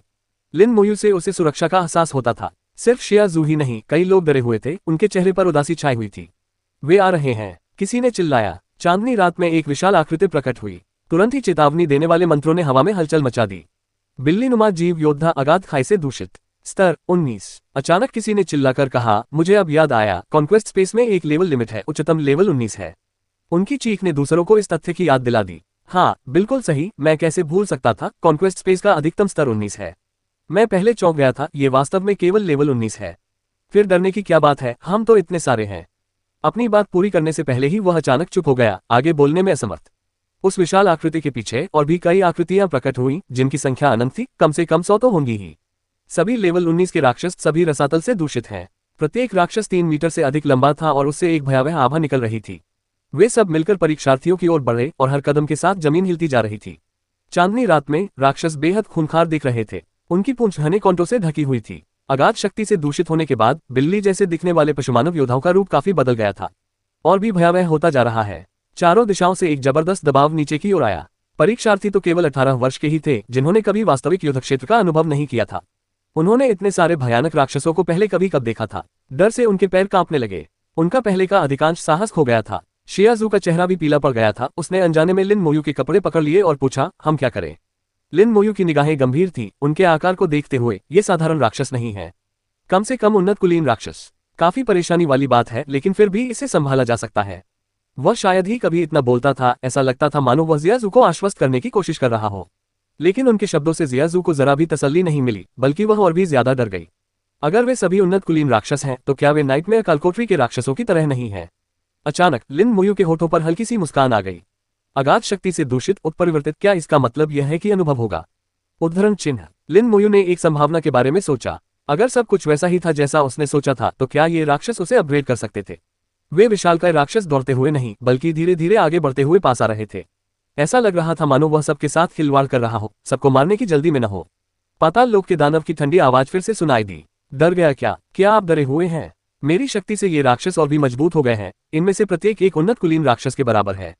ज्यादा नहीं, बस 100। श्वेत ईश्वर ने कहा कि यदि तुम एकजुट हो जाओगे तो जीत सकते हो। अब देखो, क्या तुम सचमुच ऐसा कर सकते हो? ओह, आप लोग भी 100 से अधिक हैं। व्यक्तिगत रूप से बातचीत करने के लिए बिल्कुल सही हैं। क्या हमें द्वंद्वयुद्ध करना चाहिए या सामूहिक लड़ाई लड़नी चाहिए? क्या हम आपकी परीक्षाओं की तरह एक टूर्नामेंट आयोजित कर सकते हैं? 100 मैच, जीतने वाले जीते हैं, हारने वाले मर जाते हैं। हा। उस भयावह आवाज ने सभी के मनोबल पर एक और चोट पहुंचाई।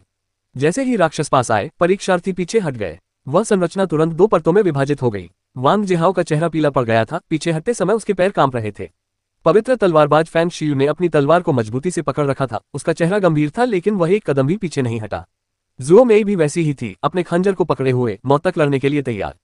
फैंग शियू और जुओ मेई जैसे कई परीक्षार्थी थे जो मुकाबले के लिए तैयार थे। लिन मोयू ने उन पर एक नजर डाली, फिर वह आगे बढ़ गया। चटक, कुरकुरा, कंकाल योद्धा आगे की ओर बढ़े और लिन मोयू उनके पीछे पीछे चल रही थी।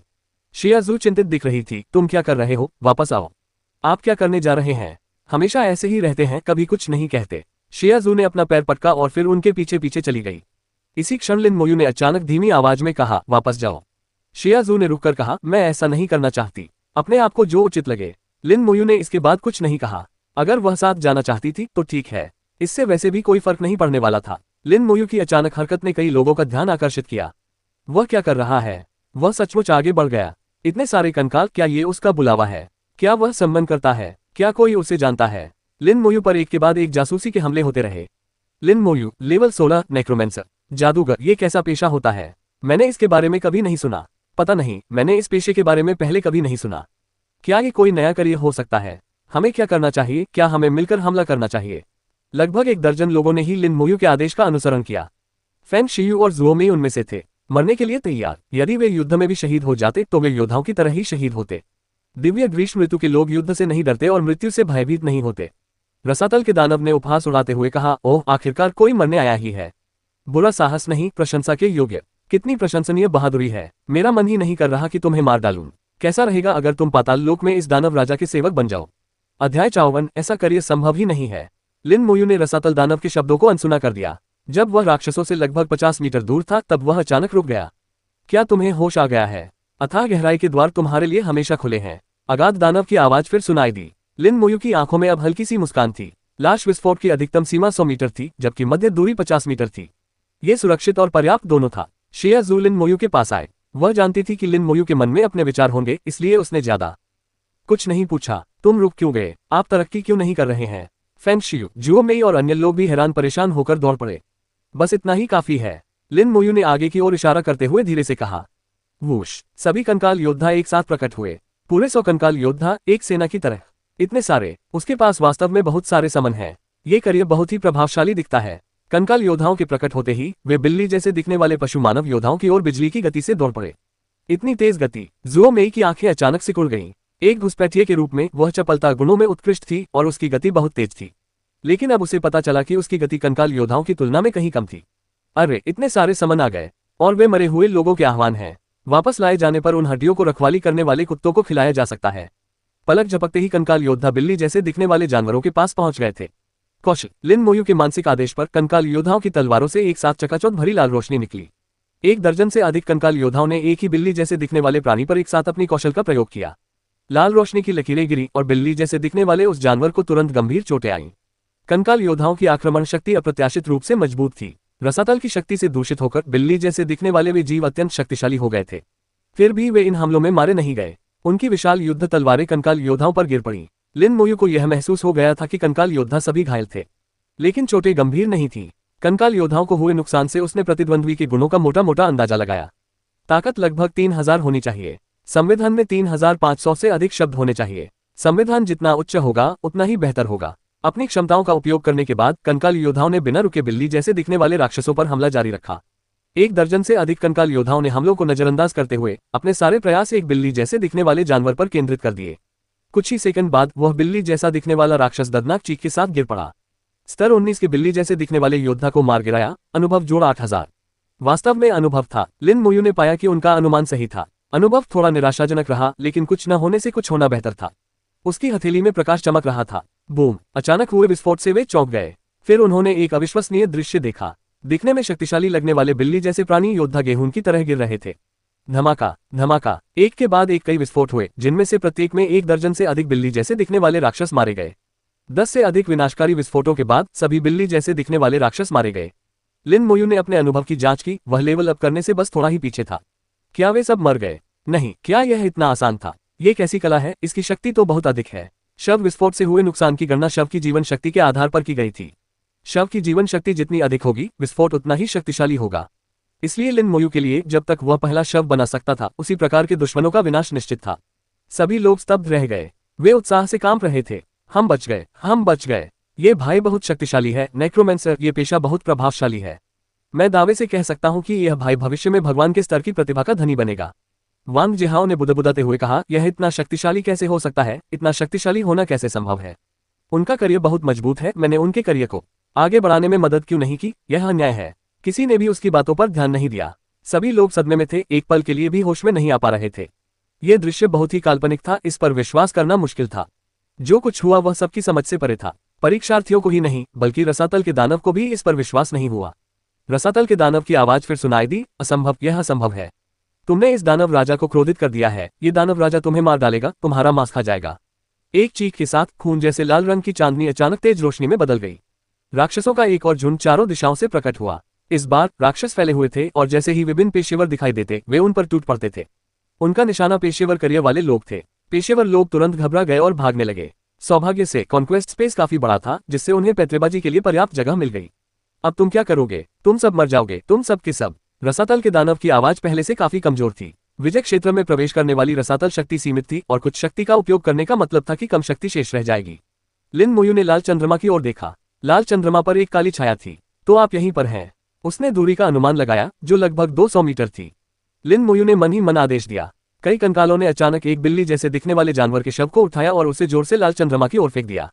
फिर एक कंकाल ने लिन मोयू को गले लगाया और एक अन्य कंकाल योद्धा ने उन्हें ऊपर फेंक दिया। बिल्ली जैसे दिखने वाले उस राक्षस का शव तीर की तरह लाल चंद्रमा की ओर उड़ गया और लिन मोयू उसके ठीक पीछे थी। तुम क्या कर रहे हो? तुम पागल हो? अगाध राक्षस अचानक घबरा गया, उसकी आवाज कांपने लगी। लिन मोयू कुछ नहीं बोला, बस ठंडी निगाहों से घूरता रहा। उसकी आंखों में हत्या का इरादा भरा हुआ था। जैसे ही बिल्लीनुमा राक्षस का शव लाल चंद्रमा पर मौजूद काली छाया के पास पहुंचा, लिन मोयू ने उसमें विस्फोट कर दिया। एक जोरदार धमाके के साथ अगाध राक्षस ने दर्दनाक चीख मारी। विस्फोट की चपेट में आने के बावजूद काली परछाई की मौत नहीं हुई। ये राजा तुम्हें मार डालेगा, तुम्हें मार डालेगा। आवाज बेहद कमजोर हो गई, वह बेतहाशा चीखने लगी। अभी मरा नहीं हूं। लिन मोयू की हथेली फिर से चमक उठी। आत्मा की अग्नि, रक्षा तंत्र की अनदेखी करना, सीधे आत्मा को नुकसान पहुंचाना। काली परछाई के ऊपर एक लौ प्रकट हुई और वह फिर से चीख उठी। ये कैसी कला है? यह आत्मा को कैसे झुलसा सकती है? आप किस पेशे में हैं? ऐसा पेशा तो हो ही नहीं सकता, यह असंभव है। लिन मोयू ने एक शब्द भी नहीं कहा। गिरते हुए उसने समय रहते एक और सोल फायर जोड़ दी। हालांकि काली परछाई अभी भी चीख रही थी, लेकिन वह बेहद कमजोर हो गई थी। अध्याय 55 कौशल उन्नयन। ये राजा तुम्हें याद रखेगा। समर कैपिटल सिटी में ट्रायल टावर के मुख्य भवन के बाहर ट्रायल टावर के स्वामी मेंगनवेन विजय क्षेत्र के नियमों को सुधारने के लिए कड़ी मेहनत कर रहे थे। कई लोगों ने चिंतित भावों के साथ ट्रायल टावर की ओर देखा। जितना अधिक समय बीतता गया, कॉन्क्वेस्ट स्पेस के अंदर मौजूद परीक्षार्थियों पर खतरा उतना ही बढ़ता गया। अचानक मेंगनवेन ने धीमी सी आह भरी। बाय युवान ने गंभीरता से पूछा, क्या हुआ? मेंगनवेन ने कहा, अगाध शक्ति का हस्तक्षेप काफी हद तक कमजोर हो गया है। बाय युवान का चेहरा पल भर में बेहद विकृत हो गया। क्या अंदर मौजूद सभी परीक्षार्थी मर चुके हैं? मेंगनवेन ने कुछ देर ध्यान से महसूस किया। नहीं, मैं भीतर कई जीवन आभाएं महसूस कर सकती हूँ, वे मानवीय आभाएं हैं। अगाध खाई के दानव की चेतना की आभा बहुत कमजोर हो गई है, वह घायल हो गया है।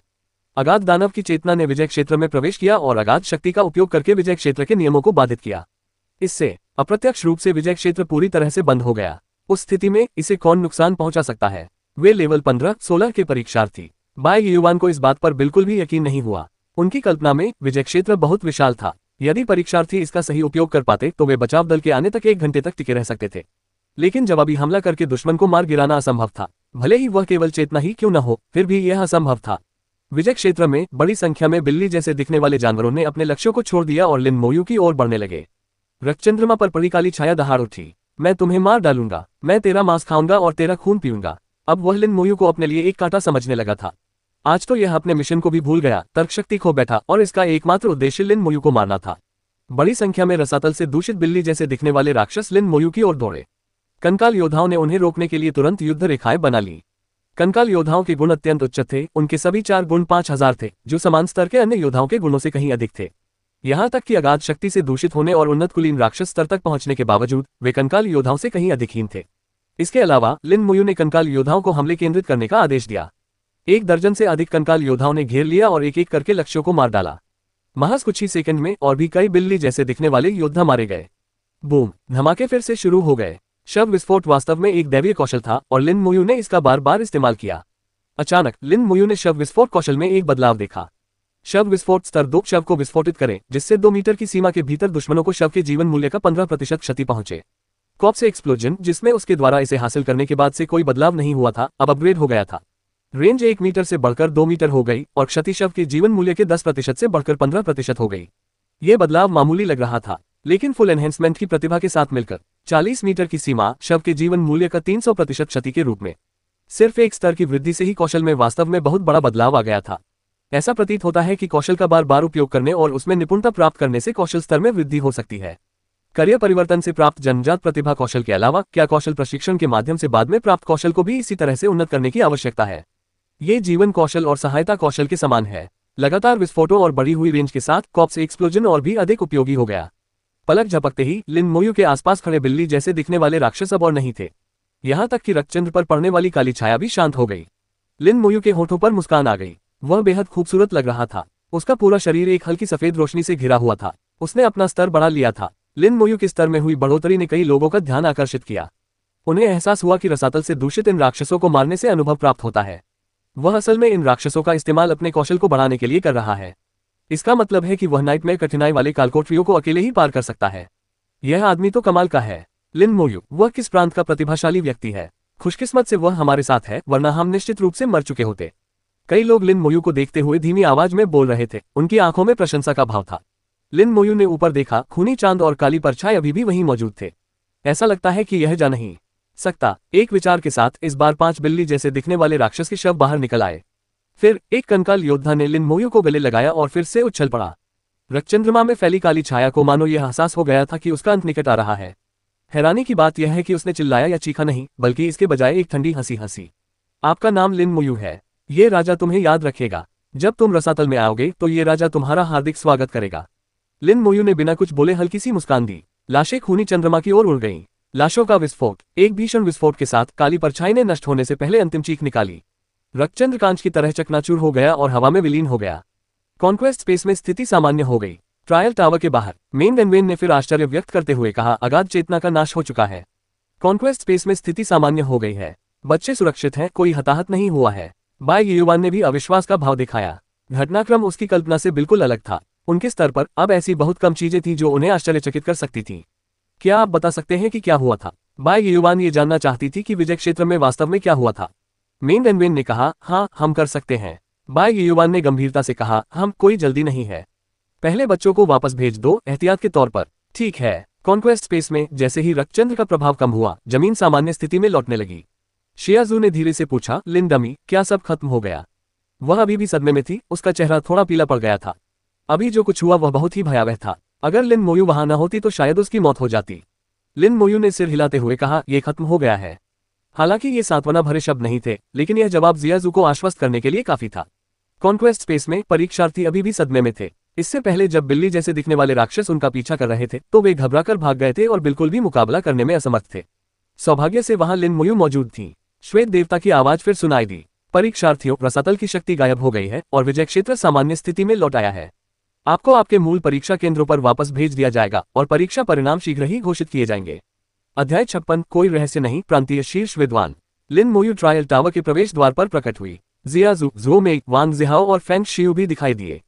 ट्रायल टावर का प्रवेश द्वार पहले से ही बंद था। लड़ाई कक्षा की परीक्षा समाप्त हो गई है। सभी परीक्षार्थी कृपया आराम करें और अंतिम स्कोर मूल्यांकन की प्रतीक्षा करें। परीक्षक की आवाज पूरे परिसर में गूंज उठी। कोई भी नहीं गया। परीक्षा समाप्त होने के तुरंत बाद अंतिम परिणाम घोषित कर दिए जाएंगे, जैसा कि हर साल होता था। परीक्षार्थी बेसब्री से इंतजार कर रहे थे। लड़ाकू श्रेणी के पेशेवरों के लिए परिणाम 2 भागों में विभाजित थे। 1 अंक, 2 मूल्यांकन। कुछ शीर्ष उच्च शिक्षा संस्थानों में न केवल करियर स्तर और अंकों के लिए बल्कि मूल्यांकन के लिए भी आवश्यकताएं थीं। संस्थान की रैंकिंग जितनी ऊंची होगी, आवश्यकताएं भी उतनी ही अधिक होंगी।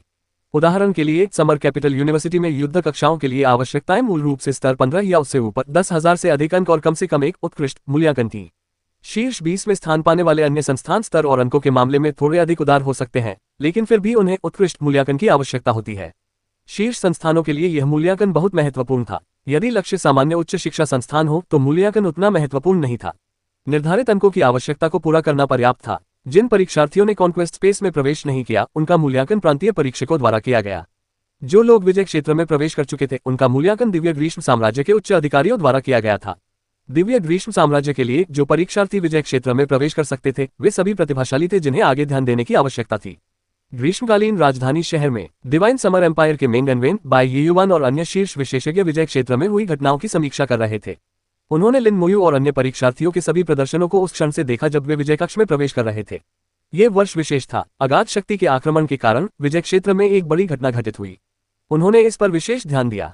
समीक्षा में लिन मोयू ने उनकी दृष्टि में प्रवेश किया तो यह वही थे जिन्होंने स्थिति को पलट दिया। वाकई प्रभावशाली। नेक्रोमेंसर, मैंने इस पेशे के बारे में पहले सुना है। यह एक बिल्कुल नया पेशा है जो जियांगनिंग प्रांत के पश्चिम सागर शहर के प्रथम हाई स्कूल में सामने आया है। हाँ, मैंने शुरू में इस परीक्षा में उस पर विशेष ध्यान देने की योजना बनाई थी। मुझे उम्मीद नहीं थी कि वह इतना मजबूत होगा। उनका करियर न केवल प्रभावशाली है बल्कि उन्होंने एक प्रतिभा को भी जागृत किया होगा, और वह भी एक बहुत ही शक्तिशाली प्रतिभा। उसका करियर उसी स्तर के अन्य खिलाड़ियों से कहीं आगे निकल गया है। इस बच्चे की मानसिकता उत्कृष्ट है। शांत, निर्णायक ढंग से हत्या करने वाला, मजबूत करियर। इस बच्चे में शीर्ष विशेषज्ञ बनने की सारी खूबियां मौजूद हैं। लिन मोयू की खूब तारीफें हुई। लिन मोयू का प्रदर्शन बेहद आकर्षक था। जब वे हताहतों को लेकर चिंतित थे तब लिन मोयू ने अकेले ही स्थिति को पलट दिया। उसने अकेले ही रसातल की योजना को ध्वस्त कर दिया। लिन मोयू की तुलना में बाकी सब फीके पड़ गए। इसमें शायद ही कोई खास बात देखने को मिली। केवल कुछ दर्जन लोगों को ही सराहनीय साहस दिखाने वाला कहा जा सकता है। इस साल मूल्यांकन करना थोड़ा मुश्किल है। इसमें मुश्किल क्या है? जो भाग गए वे सब काया हैं। ऐसे लोग भविष्य में युद्ध के मैदान में भगोड़े ही साबित होंगे। उन पर भरोसा नहीं किया जा सकता। हम ऐसा नहीं कह सकते। आखिर वे तो सिर्फ किशोर हैं। लिन मोयू निश्चित रूप से उत्कृष्ट हैं। चलिए बाकी खिलाड़ियों के बारे में साथ मिलकर चर्चा करते हैं। शीर्ष विशेषज्ञ परीक्षार्थियों के भविष्य का फैसला कर रहे थे। पिछले वर्षों में इन सभी परीक्षार्थियों को असाधारण प्रतिभा माना जाता था।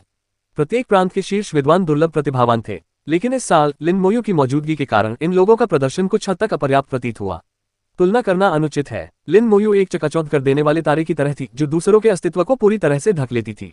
बहुप्रतीक्षित प्रतीक्षा के बाद अंततः अंतिम परिणाम घोषित किए गए। एक विशाल प्रकाश की स्क्रीन हवा में झिलमिला उठी। 1 लिन मोयू, अंक 34,605, मूल्यांकन उत्कृष्ट। लिन मोयू का नाम स्पष्ट रूप से पहले स्थान पर था। बहुत खूब। पूरे आयोजन स्थल पर हंगामा मच गया था। प्रिंसिपल लू उछल पड़े। उनका बूढ़ा चेहरा इतना उत्साहित था कि मानो उन्हें मस्तिष्क रक्तस्राव हो गया हो। प्रथम स्थान, सर्वश्रेष्ठ छात्र, सर्वश्रेष्ठ छात्र। प्रिंसिपल लू की उंगलियां उत्साह से कांप रही थीं। उनके छात्र ने जियांगनिंग प्रांत के शीर्ष विद्वान का खिताब जीता था। प्रिंसिपल लू के लिए यह एक बहुत बड़ा सम्मान था। बूढ़े लू, बधाई हो। ओल्ड लू ने इस बार वाकई बड़ी उपलब्धि हासिल कर ली है। प्रांतीय शीर्ष विद्वान होना 10 साल तक गर्व करने के लिए काफी है। सिर्फ 10 साल नहीं, 20 साल भी काफी हैं। पहले सुकियानिक सिंह थे, फिर पिछले साल लिन मोहन थे, और अब इस साल एक प्रांतीय शीर्ष विद्वान है। वेस्ट सी फर्स्ट हाई स्कूल ने अब सचमुच अपना नाम बना लिया है। शियाजू ने मुस्कुराते हुए लिन मोयू को बधाई दी और कहा, लिन बेवकूफ, तुमने सचमुच प्रांतीय शीर्ष विद्वान का खिताब हासिल कर लिया है। इस समय जियाजू की आंखों में कोई आक्रोश नहीं था और पहली बार उसने लिन मोयू के साथ प्रतिस्पर्धा करने की कोशिश नहीं की।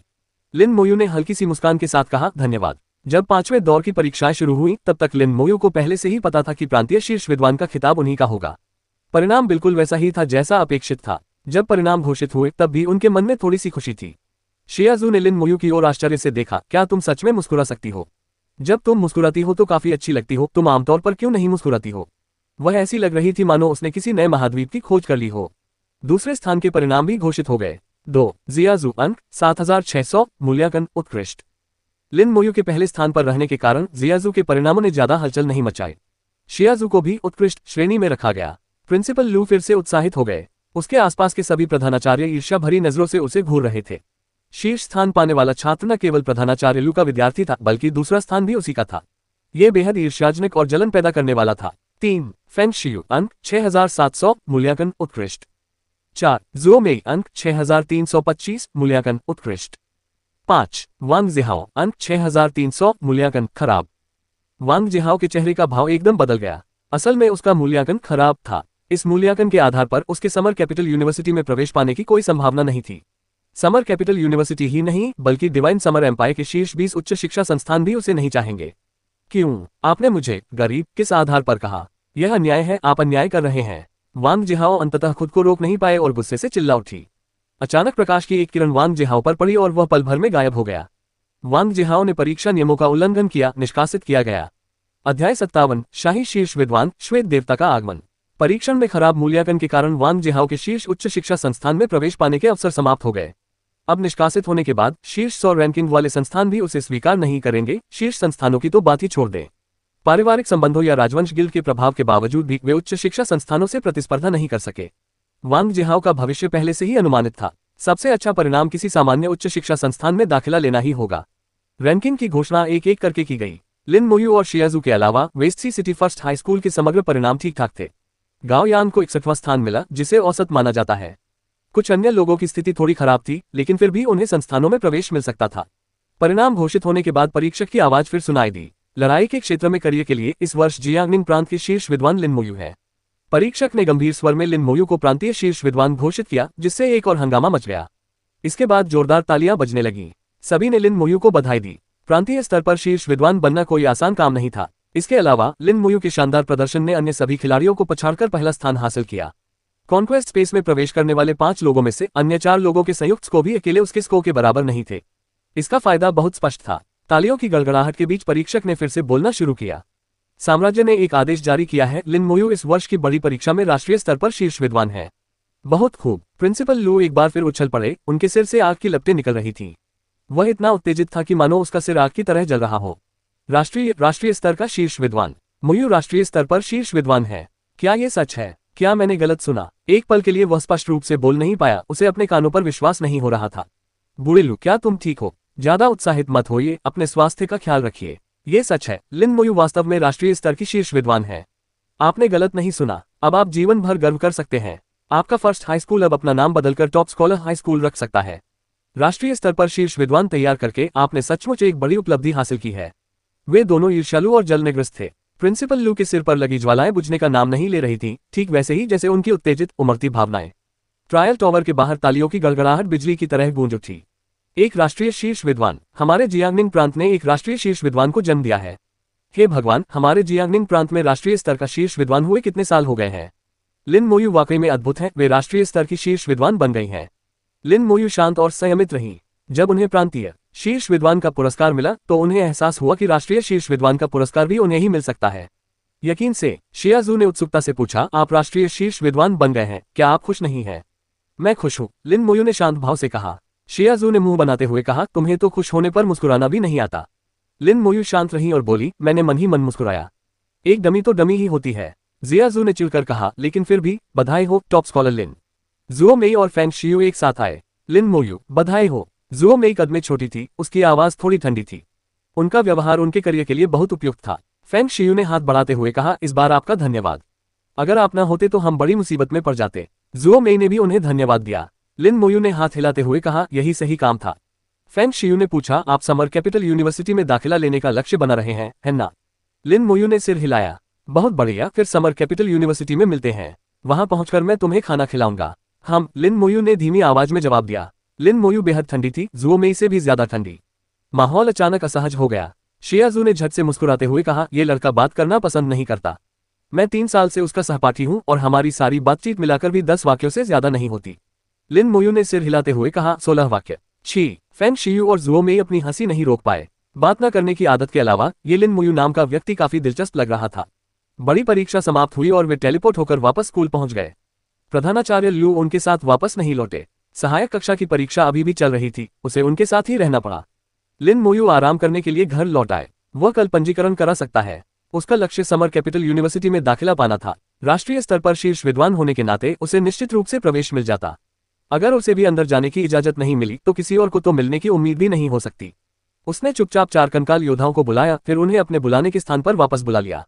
अब उसके आह्वान क्षेत्र में 104 कंकाल योद्धा मौजूद थे। इससे पहले विजय क्षेत्र में कंकाल योद्धा बिल्ली जैसे दिखने वाले जानवर योद्धाओं से लड़ते हुए अलग अलग स्तर पर घायल हो गए थे। बुलावे के स्थान पर उनके घाव तेजी से ठीक हो गए। Knock knock knock. दरवाजे पर दस्तक की आवाज ने लिन मोयू को उनकी ध्यान अवस्था से बाहर निकाल दिया। प्रिंसिपल लू के सिर पर लगी आग आखिरकार बुझ गई थी, लेकिन उनके चेहरे पर उत्साह कम नहीं हुआ था। 60 वर्ष से अधिक आयु के इस व्यक्ति को आज जितना उत्साह हुआ उतना पहले कभी नहीं हुआ था। आप यहाँ क्यों आए हैं? रात काफी हो चुकी थी। रात के सन्नाटे में प्रिंसिपल लू का अचानक आना जरूर कुछ मायने रखता होगा। न सिर्फ प्रिंसिपल लू आए, बल्कि एक ऐसा व्यक्ति भी आया जिसे लिन मोयू नहीं पहचानती थी। जब लिन मोयू ने इस व्यक्ति को देखा तो उसके पूरे शरीर के रोंगटे खड़े हो गए। उस नवागंतुक के चारों ओर एक भयावह आभा थी, जिसके कारण उसे सांस लेने में भी कठिनाई हो रही थी। ऐसा लग रहा था कि वह किसी भी क्षण दम घुटकर मर सकता है। लिन मोयू चुपचाप नहीं बैठा रहा। कंकाल योद्धा तुरंत उसके सामने प्रकट हो गए और उसकी रक्षा करने लगे। बहुत अच्छी प्रतिक्रिया। लिन मोयू दूसरे व्यक्ति का चेहरा स्पष्ट रूप से नहीं देख पा रहा था, लेकिन उसने आवाज पहचान ली। उसका तनावग्रस्त मन तुरंत शांत हो गया। लिन मोयू ने आगंतुक को आदरपूर्वक प्रणाम करते हुए कहा, प्रणाम श्वेत भगवान। बाय युवान ने अपनी आभा को समेट लिया और अंधेरे से बाहर निकलते हुए कहा, तुम्हें कैसे पता चला कि यह मैं ही हूं? लिन मोयू ने भी अपने कंकाल योद्धाओं को याद करते हुए कहा, मैंने तुम्हारी आवाज पहचान ली। हे बाय युवान लिन मोयू के जवाब से संतुष्ट होकर हंस पड़ी। उन्होंने कॉन्क्वेस्ट स्पेस की समीक्षा में लिन मोयू को देखा था। अब आमने सामने होने पर बाय युवान उससे और भी अधिक संतुष्ट थी। लिन मोयू शांत और संयमित थी। उनकी सहज प्रतिक्रियाओं को पूरे अंक मिले। बहुत बढ़िया, बहुत बढ़िया। मैं इस बार आपसे समर कैपिटल यूनिवर्सिटी से संबंधित मामलों पर चर्चा करने आया हूं। अध्याय 58 शीर्ष विद्वान पुरस्कार परीक्षण में भाग लेने का निमंत्रण। अप्रत्याशित रूप से श्वेत देवता स्वयं प्रकट हुए। लिन मोयू ने दोनों आगंतुकों के लिए पानी डाला, सादा उबला हुआ पानी। प्रिंसिपल लू ने समझाया, कृपया बुरा ना माने लॉर्ड। मोयू की बहन पिछले साल समर कैपिटल यूनिवर्सिटी गई थी, वैसे वह अकेले रहता है। बाय युवान की नजर कमरे पर पड़ी। फर्नीचर बहुत ही साधारण था, कई जगहें थोड़ी जर्जर थीं। इससे यह अंदाजा लगाया जा सकता है कि वहां का रहने का माहौल समृद्ध नहीं था, बल्कि गरीब ही था। ऐसे परिवार से लिन मोयू जैसी प्रतिभा का जन्म होना वाकई उल्लेखनीय था। श्वेत देवता मुस्कुराए, लिन मोयू की बहन भी समर कैपिटल यूनिवर्सिटी में पढ़ती है। प्रिंसिपल लू ने तुरंत जवाब दिया, लिन मोहन, उसने पिछले साल समर कैपिटल यूनिवर्सिटी में दाखिला लिया था। बाय युवान का रुतबा इतना ऊंचा था कि वह लिन मोहन को जानती ही नहीं थी, लेकिन आज उन्होंने लिन मोहन के बारे में मन में एक बात नोट कर ली कि मौका मिलने पर उनके बारे में और अधिक जानकारी प्राप्त करेंगे। दोनों भाई बहनों का समर कैपिटल यूनिवर्सिटी में दाखिला लेना वाकई सराहनीय है। बाय युवान ने लिन मोयू की ओर देखते हुए प्रशंसा की। यहाँ आते समय उसने प्रिंसिपल लू को लिन मोयू का परिचय कराते हुए सुना था, क्योंकि वह जानता था कि लिन मोयू कम बोलती है, शांत और संयमी। अब इसे अपनी आंखों से देखने पर यह वास्तव में ऐसा ही था। उसने सोचा, शायद यही व्यक्तित्व उसे अपने साथियों की तुलना में अधिक शांत स्वभाव प्रदान करता है। क्या आप मुझे दिखाने के लिए अपने प्राणियों को बुला सकते हैं? लिन मोयू स्वाभाविक रूप से बाय युवान के अनुरोध को अस्वीकार नहीं कर सकती थी और न ही ऐसा करने की हिम्मत कर सकती थी। कंकाल योद्धा चुपचाप कमरे में प्रकट हुए। बाय युवान ने उत्सुकता से देखा और कहा, चारों गुणों में कुल 250 अंक, ये तो काफी सामान्य लगता है। आपने विजय क्षेत्र में ये कैसे हासिल किया? बाय युवान के स्तर पर उसे अब जानबूझकर डिक्टेशन का उपयोग करने की आवश्यकता नहीं थी। कई कौशल उनके व्यक्तित्व का अभिन्न अंग बन चुके थे। बाय युवान की बातें सुनकर लिन मोयू को अचानक कुछ समझ में आ गया। उनकी प्रतिभा में आई वृद्धि दूसरों को दिखाई नहीं दी। अन्य लोगों ने कंकाल योद्धाओं के केवल बुनियादी गुणों को ही देखा, लेकिन कंकाल योद्धाओं की अंतिम प्रभावशीलता उनकी प्रतिभा में वृद्धि के बाद प्राप्त गुणों से सामने आई। बाय युवान ने आगे पूछा, आपने कौन सी प्रतिभा को जागृत किया? प्रिंसिपल लू आश्चर्यचकित होकर बोले, मोयू, क्या तुमने सच में अपनी प्रतिभा को जगाया है? लिन मोयू ने धीमी आवाज में कहा, मेरी प्रतिभा सभी कौशलों को निखारने की है। बाय युवान ने, जैसा कि अपेक्षित था, वाला भाव दिखाया। वास्तव में यह विजय अंतरिक्ष में आपके प्रदर्शन से स्पष्ट था। बाय युवान ने इस विषय पर आगे कोई चर्चा नहीं की। इसके बजाय उन्होंने विषय बदलते हुए कहा, मेरी यात्रा के सिलसिले में मेरे पास 2 मामले हैं। सबसे पहले तो मैं आपको पुरस्कार देना चाहता हूँ। मूल रूप से ये पुरस्कार आपको विश्वविद्यालय में आने के बाद दिए जाने थे, लेकिन चूंकि मैं यहाँ हूँ इसलिए मैं इन्हें साथ लेकर आऊंगा। दूसरा काम आपको विश्वविद्यालय ले जाना है। परसों वहाँ एक ट्रायल होगा, मुझे उम्मीद है कि आप उसमें भाग ले सकेंगे। बाय युवान ने अपना उद्देश्य सीधे तौर पर बताया। लिन मोयू ने पूछा, ये किस तरह का मुकदमा है? बाय युवान ने कहा, यह हमारे समर कैपिटल विश्वविद्यालय का एक आंतरिक परीक्षण है। इसमें भाग लेने वाले सभी छात्र हमारे विश्वविद्यालय के ही छात्र हैं। आपकी सहमति मिलने के बाद ही विशिष्ट जानकारी दी जा सकती है। लिन मोयू को कुछ असामान्य महसूस हुआ। पहली बात तो यह है कि यह कहना कि उन्हें उम्मीद है कि लिन मोयू इस परीक्षण में भाग ले सकेंगी, इसका मतलब यह था कि यह परीक्षण अनिवार्य नहीं था। भाग लेने का निर्णय पूरी तरह से उन पर निर्भर था। दूसरा विषय परीक्षण में भाग लेने वाले प्रतिभागियों के बारे में था। प्रतिभागी समर कैपिटल यूनिवर्सिटी के आंतरिक सदस्य थे। उन्हें समर कैपिटल यूनिवर्सिटी के बारे में बहुत कम जानकारी थी और वे आंतरिक सदस्यों का अर्थ नहीं समझते थे। साथ ही मुकदमे की विषय वस्तु को लेकर बरती गई गोपनीयता से संकेत मिलता है कि यह कोई सामान्य मामला नहीं था। लिन मोयू ने श्वेत देवता के शब्दों के अर्थ पर विचार किया। हर समय सावधानी बरतना आवश्यक था। किसी भी बात में हमेशा सतर्क रहें और शांत मन से विश्लेषण करें। बाय युवान ने संतुष्टि भरी मुस्कान दिखाते हुए कहा, आप बहुत सतर्क हैं, ये बहुत अच्छी बात है।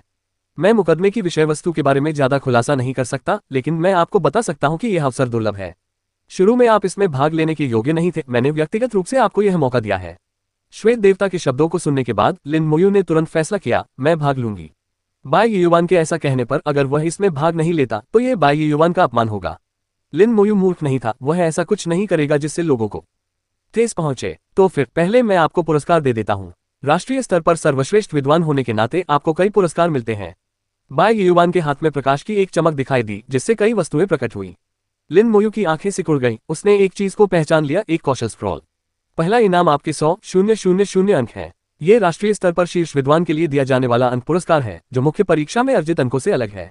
लिन मोयू ने बड़ी परीक्षा में 34,605 अंक अर्जित किए, साथ ही राष्ट्रीय शीर्ष विद्वान होने के लिए अतिरिक्त 100,000 अंक भी प्राप्त किए। इससे लिन मोयू को सीधे तौर पर 130,000 से अधिक अंक मिले। ये काफी ज्यादा अंक थे। समर कैपिटल यूनिवर्सिटी के कई वरिष्ठ छात्रों के पास शायद इतने अंक न हो। बाय युवान ने लिन मोयू को एक कार्ड देते हुए कहा, आपके सभी अंक इसमें हैं। आपने शायद सुना होगा कि समर कैपिटल यूनिवर्सिटी में सोने के सिक्कों की तुलना में अंक अधिक उपयोगी होते हैं। ये बिल्कुल सच है। समर कैपिटल यूनिवर्सिटी पहुंचने पर आपको इसकी बारीकियां समझ आ जाएंगी। दूसरा पुरस्कार भी आपको राष्ट्रीय स्तर पर सर्वश्रेष्ठ विद्वान का खिताब हासिल करने के लिए दिया जा रहा है। एक जूनियर स्किल स्क्रॉल और एक इंटरमीडिएट स्किल स्क्रॉल। तीसरा पुरस्कार कॉन्क्वेस्ट स्पेस में आपके प्रदर्शन पर आधारित एक अतिरिक्त पुरस्कार है। दिव्य ग्रीष्मकालीन टॉवर में प्रवेश के लिए एक ही योग्यता है। डिवाइन समर टॉवर के बारे में विशिष्ट जानकारी आपको समर कैपिटल यूनिवर्सिटी पहुंचने पर स्वाभाविक रूप से मिल जाएगी, इसलिए मैं इससे ज्यादा कुछ नहीं कहूंगा। लेकिन मैं आपको बता सकता हूं कि डिवाइन समर टॉवर में प्रवेश के लिए योग्यता बहुत महत्वपूर्ण है, खासकर पहली बार जाने वालों के लिए। जाने से पहले पूरी तैयारी कर लें। बाय युवान द्वारा इस पर जोर देने से यह बहुत महत्वपूर्ण होना चाहिए। मैं समझता हूं। अध्याय 59 समर कैपिटल यूनिवर्सिटी में आगमन, एक अलग ही वातावरण।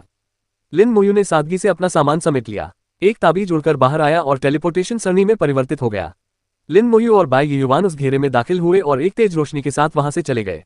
जैसे ही प्रकाश की आखिरी किरण भी गायब हुई, छोटा सा घर एक बार फिर अंधेरे में डूब गया। प्रिंसिपल लू ने आह भरी, चुपचाप बाहर निकल गए और दरवाजा बंद कर दिया। देर रात सड़कें बहुत सुनसान थीं। किसी को भी ये पता नहीं था कि इस दिखने में जर्जर से छोटे से घर से लगातार 2 वर्षों में समर कैपिटल यूनिवर्सिटी के 2 छात्र निकले थे। उनमें से एक तो राष्ट्रीय स्तर का शीर्ष विद्वान भी था। प्रधानाध्यापक लू की आंखों में आशा की झलक थी जब उन्होंने राजधानी की दिशा की ओर देखा। शुभकामनाएं बच्चे, उनके शब्द दया और आशा से भरे हुए थे। लिन मोयू को ऐसा लग रहा था जैसे वह लंबे समय से टेलीपोर्ट हो रहा हो, सुबह के टेलीपोर्टेशन स्टोन के विपरीत जो पल भर में आ गया था। दिव्य ग्रीष्म ऋतु साम्राज्य का क्षेत्र विशाल था, जो मानव जगत की कुछ प्रमुख शक्तियों में से एक था। समर कैपिटल यूनिवर्सिटी वेस्ट सी सिटी से हजारों किलोमीटर दूर थी, यहाँ तक कि टेलीपोर्टेशन में भी कुछ समय लगा। प्रकाश के टुकड़े उसकी आंखों के सामने कौंध गए। असंख्य विचित्र दृश्य देखने को मिल रहे थे, सभी टुकड़े विचित्र और रंगीन। लिन मोयू को ऐसा महसूस हो रहा था मानो उसका सिर भारी हो गया हो, मानो इस समय और स्थान अस्त व्यस्त हो गए हो। बहुत असहज, लेकिन उन्होंने कोई प्रतिक्रिया नहीं दिखाई, केवल उनका चेहरा थोड़ा पीला पड़ गया। लगभग 10 सेकंड के बाद उसके पैर फिर से जमीन पर टिक गए। सारी तकलीफें पल भर में गायब हो गईं। बहुत अच्छी सहनशक्ति। बाय युवान के मन में लिन मोयू के बारे में यह आकलन और भी बेहतर हो गया। देर रात तक खुली रहने वाली राजधानी पश्चिमी सागर शहर से गुणात्मक रूप से भिन्न थी। दिव्य ग्रीष्म साम्राज्य की राजधानी होने के नाते देर रात भी यह स्थान जगमगाता रहता था। चांदनी गौन हो गई। समर कैपिटल यूनिवर्सिटी 10 मीटर ऊंचा और 100 मीटर से अधिक चौड़ा एक विशाल द्वार नजर आने लगा। शानदार, उत्तम, ठोस, शक्तिशाली। ये लिन मोयू की पहली प्रतिक्रिया थी। एक पल में ही उसे अपनी तुच्छता का एहसास हो गया। केवल एक द्वार की भव्य उपस्थिति ने उसे चौंका दिया।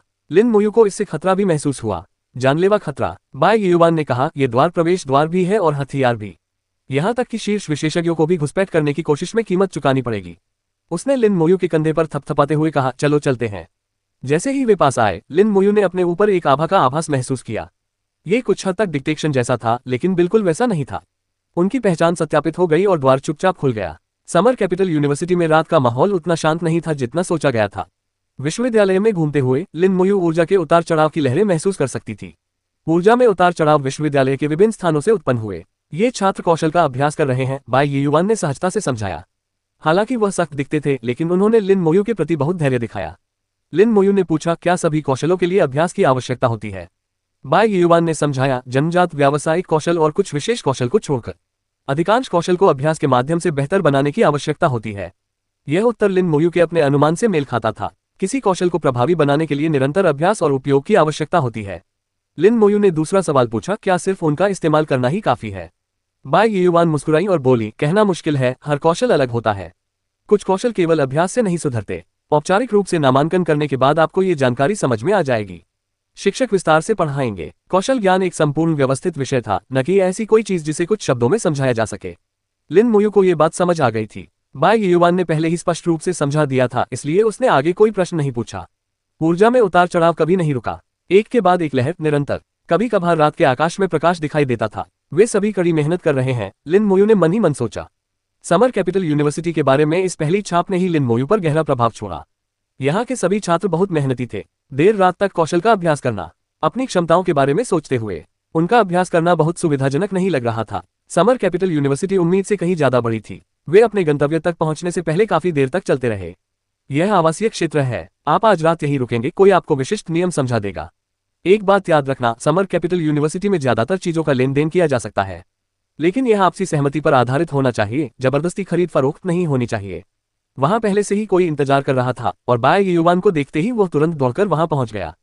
प्रभु श्वेत ईश्वर को नमस्कार। उस व्यक्ति ने बाय युवान को आदरपूर्वक प्रणाम किया। दिव्य ग्रीष्म साम्राज्य में श्वेत देवता का अत्यंत उच्च स्थान था और अनगिनत लोग उनका सम्मान करते थे। हालांकि लिन मोयू ने ज्यादा कुछ नहीं कहा, लेकिन वह मन ही मन बाय युवान का सम्मान करता था। बाय युवान ने सिर हिलाते हुए कहा, मैं उसे तुम्हारे भरोसे छोड़ रही हूँ, मैं अब जा रही हूँ। आराम करो, कल कोई ना कोई तुम्हें लेने जरूर आएगा। बाय युवान बहुत व्यस्त थे, वे व्यक्तिगत रूप से सब कुछ नहीं संभाल सकते थे। लिन मोयू को लेने स्वयं आना ही अपने आप में एक बड़ा सम्मान था। संपूर्ण दिव्य ग्रीष्म साम्राज्य में कितने लोग इस तरह के व्यवहार का आनंद उठा सकते थे? लिन मोयू का चेहरा शांत रहा, उसकी आवाज भी उतनी ही सपाट थी। ठीक है। इस साधारण से शब्द ने बगल में बैठे व्यक्ति को चौंका दिया।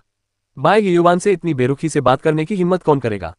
उसने ऐसा कुछ पहले कभी नहीं देखा था। अप्रत्याशित रूप से बाय युवान ने केवल सिर हिलाया, फिर मुड़कर चली गई और अंधेरे में गायब हो गई। लिन मोयू को बाय युवान लेकर आई थी, इसलिए उस व्यक्ति ने उसकी उपेक्षा करने की हिम्मत नहीं की। उन्होंने विनम्रतापूर्वक पूछा, आप लिन मोयू हैं, है ना? लिन मोयू ने सिर हिलाकर कहा, हाँ। उसकी आवाज अभी भी सपाट थी। उस व्यक्ति को असहज महसूस हुआ, क्योंकि उसे लगा कि लिन मोयू बहुत ठंडी है। लेकिन उसने ज्यादा कुछ कहने की हिम्मत नहीं की। आप कहाँ ठहरना चाहते हैं? हमारे पास यहाँ कई विकल्प हैं। समर कैपिटल यूनिवर्सिटी न केवल परिसर के आकार में विशाल थी, बल्कि आवासीय क्षेत्र भी बहुत बड़ा था।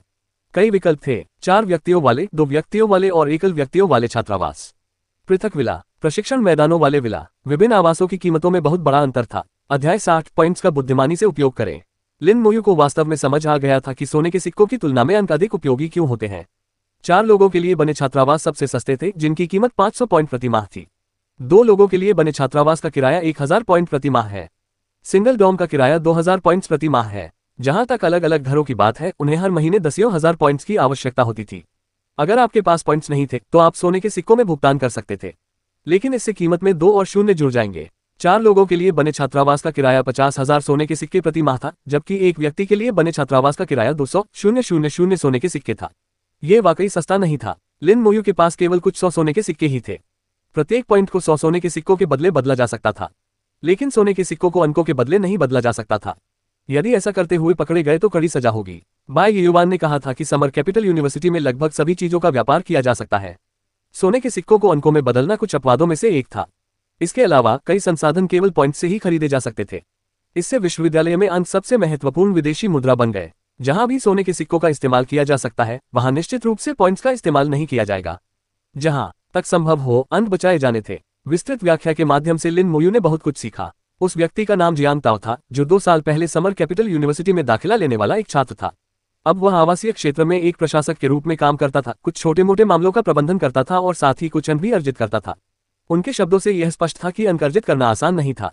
शायद बाय युवान के प्रभाव के कारण जियांग ताओ लिन मोयू के प्रति विशेष रूप से विनम्र थे। लिन, मुझे पता है कि तुमने अभी अभी बड़ी परीक्षा समाप्त की है और तुम्हें काफी अंक मिले होंगे, लेकिन मैं फिर भी आपको सलाह दूंगा कि जब भी संभव हो पॉइंट्स बचाकर रखें। बाद में पॉइंट्स का उपयोग करने के कई अवसर मिलेंगे। लिन मोयू को मोटे तौर पर समझ आ गया था कि उसे मितव्ययी तरीके से खर्च करना चाहिए, लेकिन उसके पास सोने के सिक्के नहीं थे और वह दूसरों के साथ रहना नहीं चाहता था। मुझे एक सिंगल डॉम चाहिए। जियांग ताओ ने लिन मोयू की ओर देखा। क्या आप निश्चित हैं? लिन मोयू ने सिर हिलाया। जियांग ताओ ने आह भरते हुए कहा, अरे, अमीर लोग वाकई जिद्दी होते हैं। अगर अभी बचत करना नहीं सीखा तो बाद में पछतावा होगा जब तुम्हें पता चलेगा कि अंक अर्जित करना कितना मुश्किल है। उसने आह भरी, मानो वह अपने अनुभव से बोल रहा हो। वह लिन मोयू को आवासीय क्षेत्र में बिल्डिंग 8 में सीधे दूसरी मंजिल पर ले गया। भवन 8 में सभी सिंगल डॉम हैं।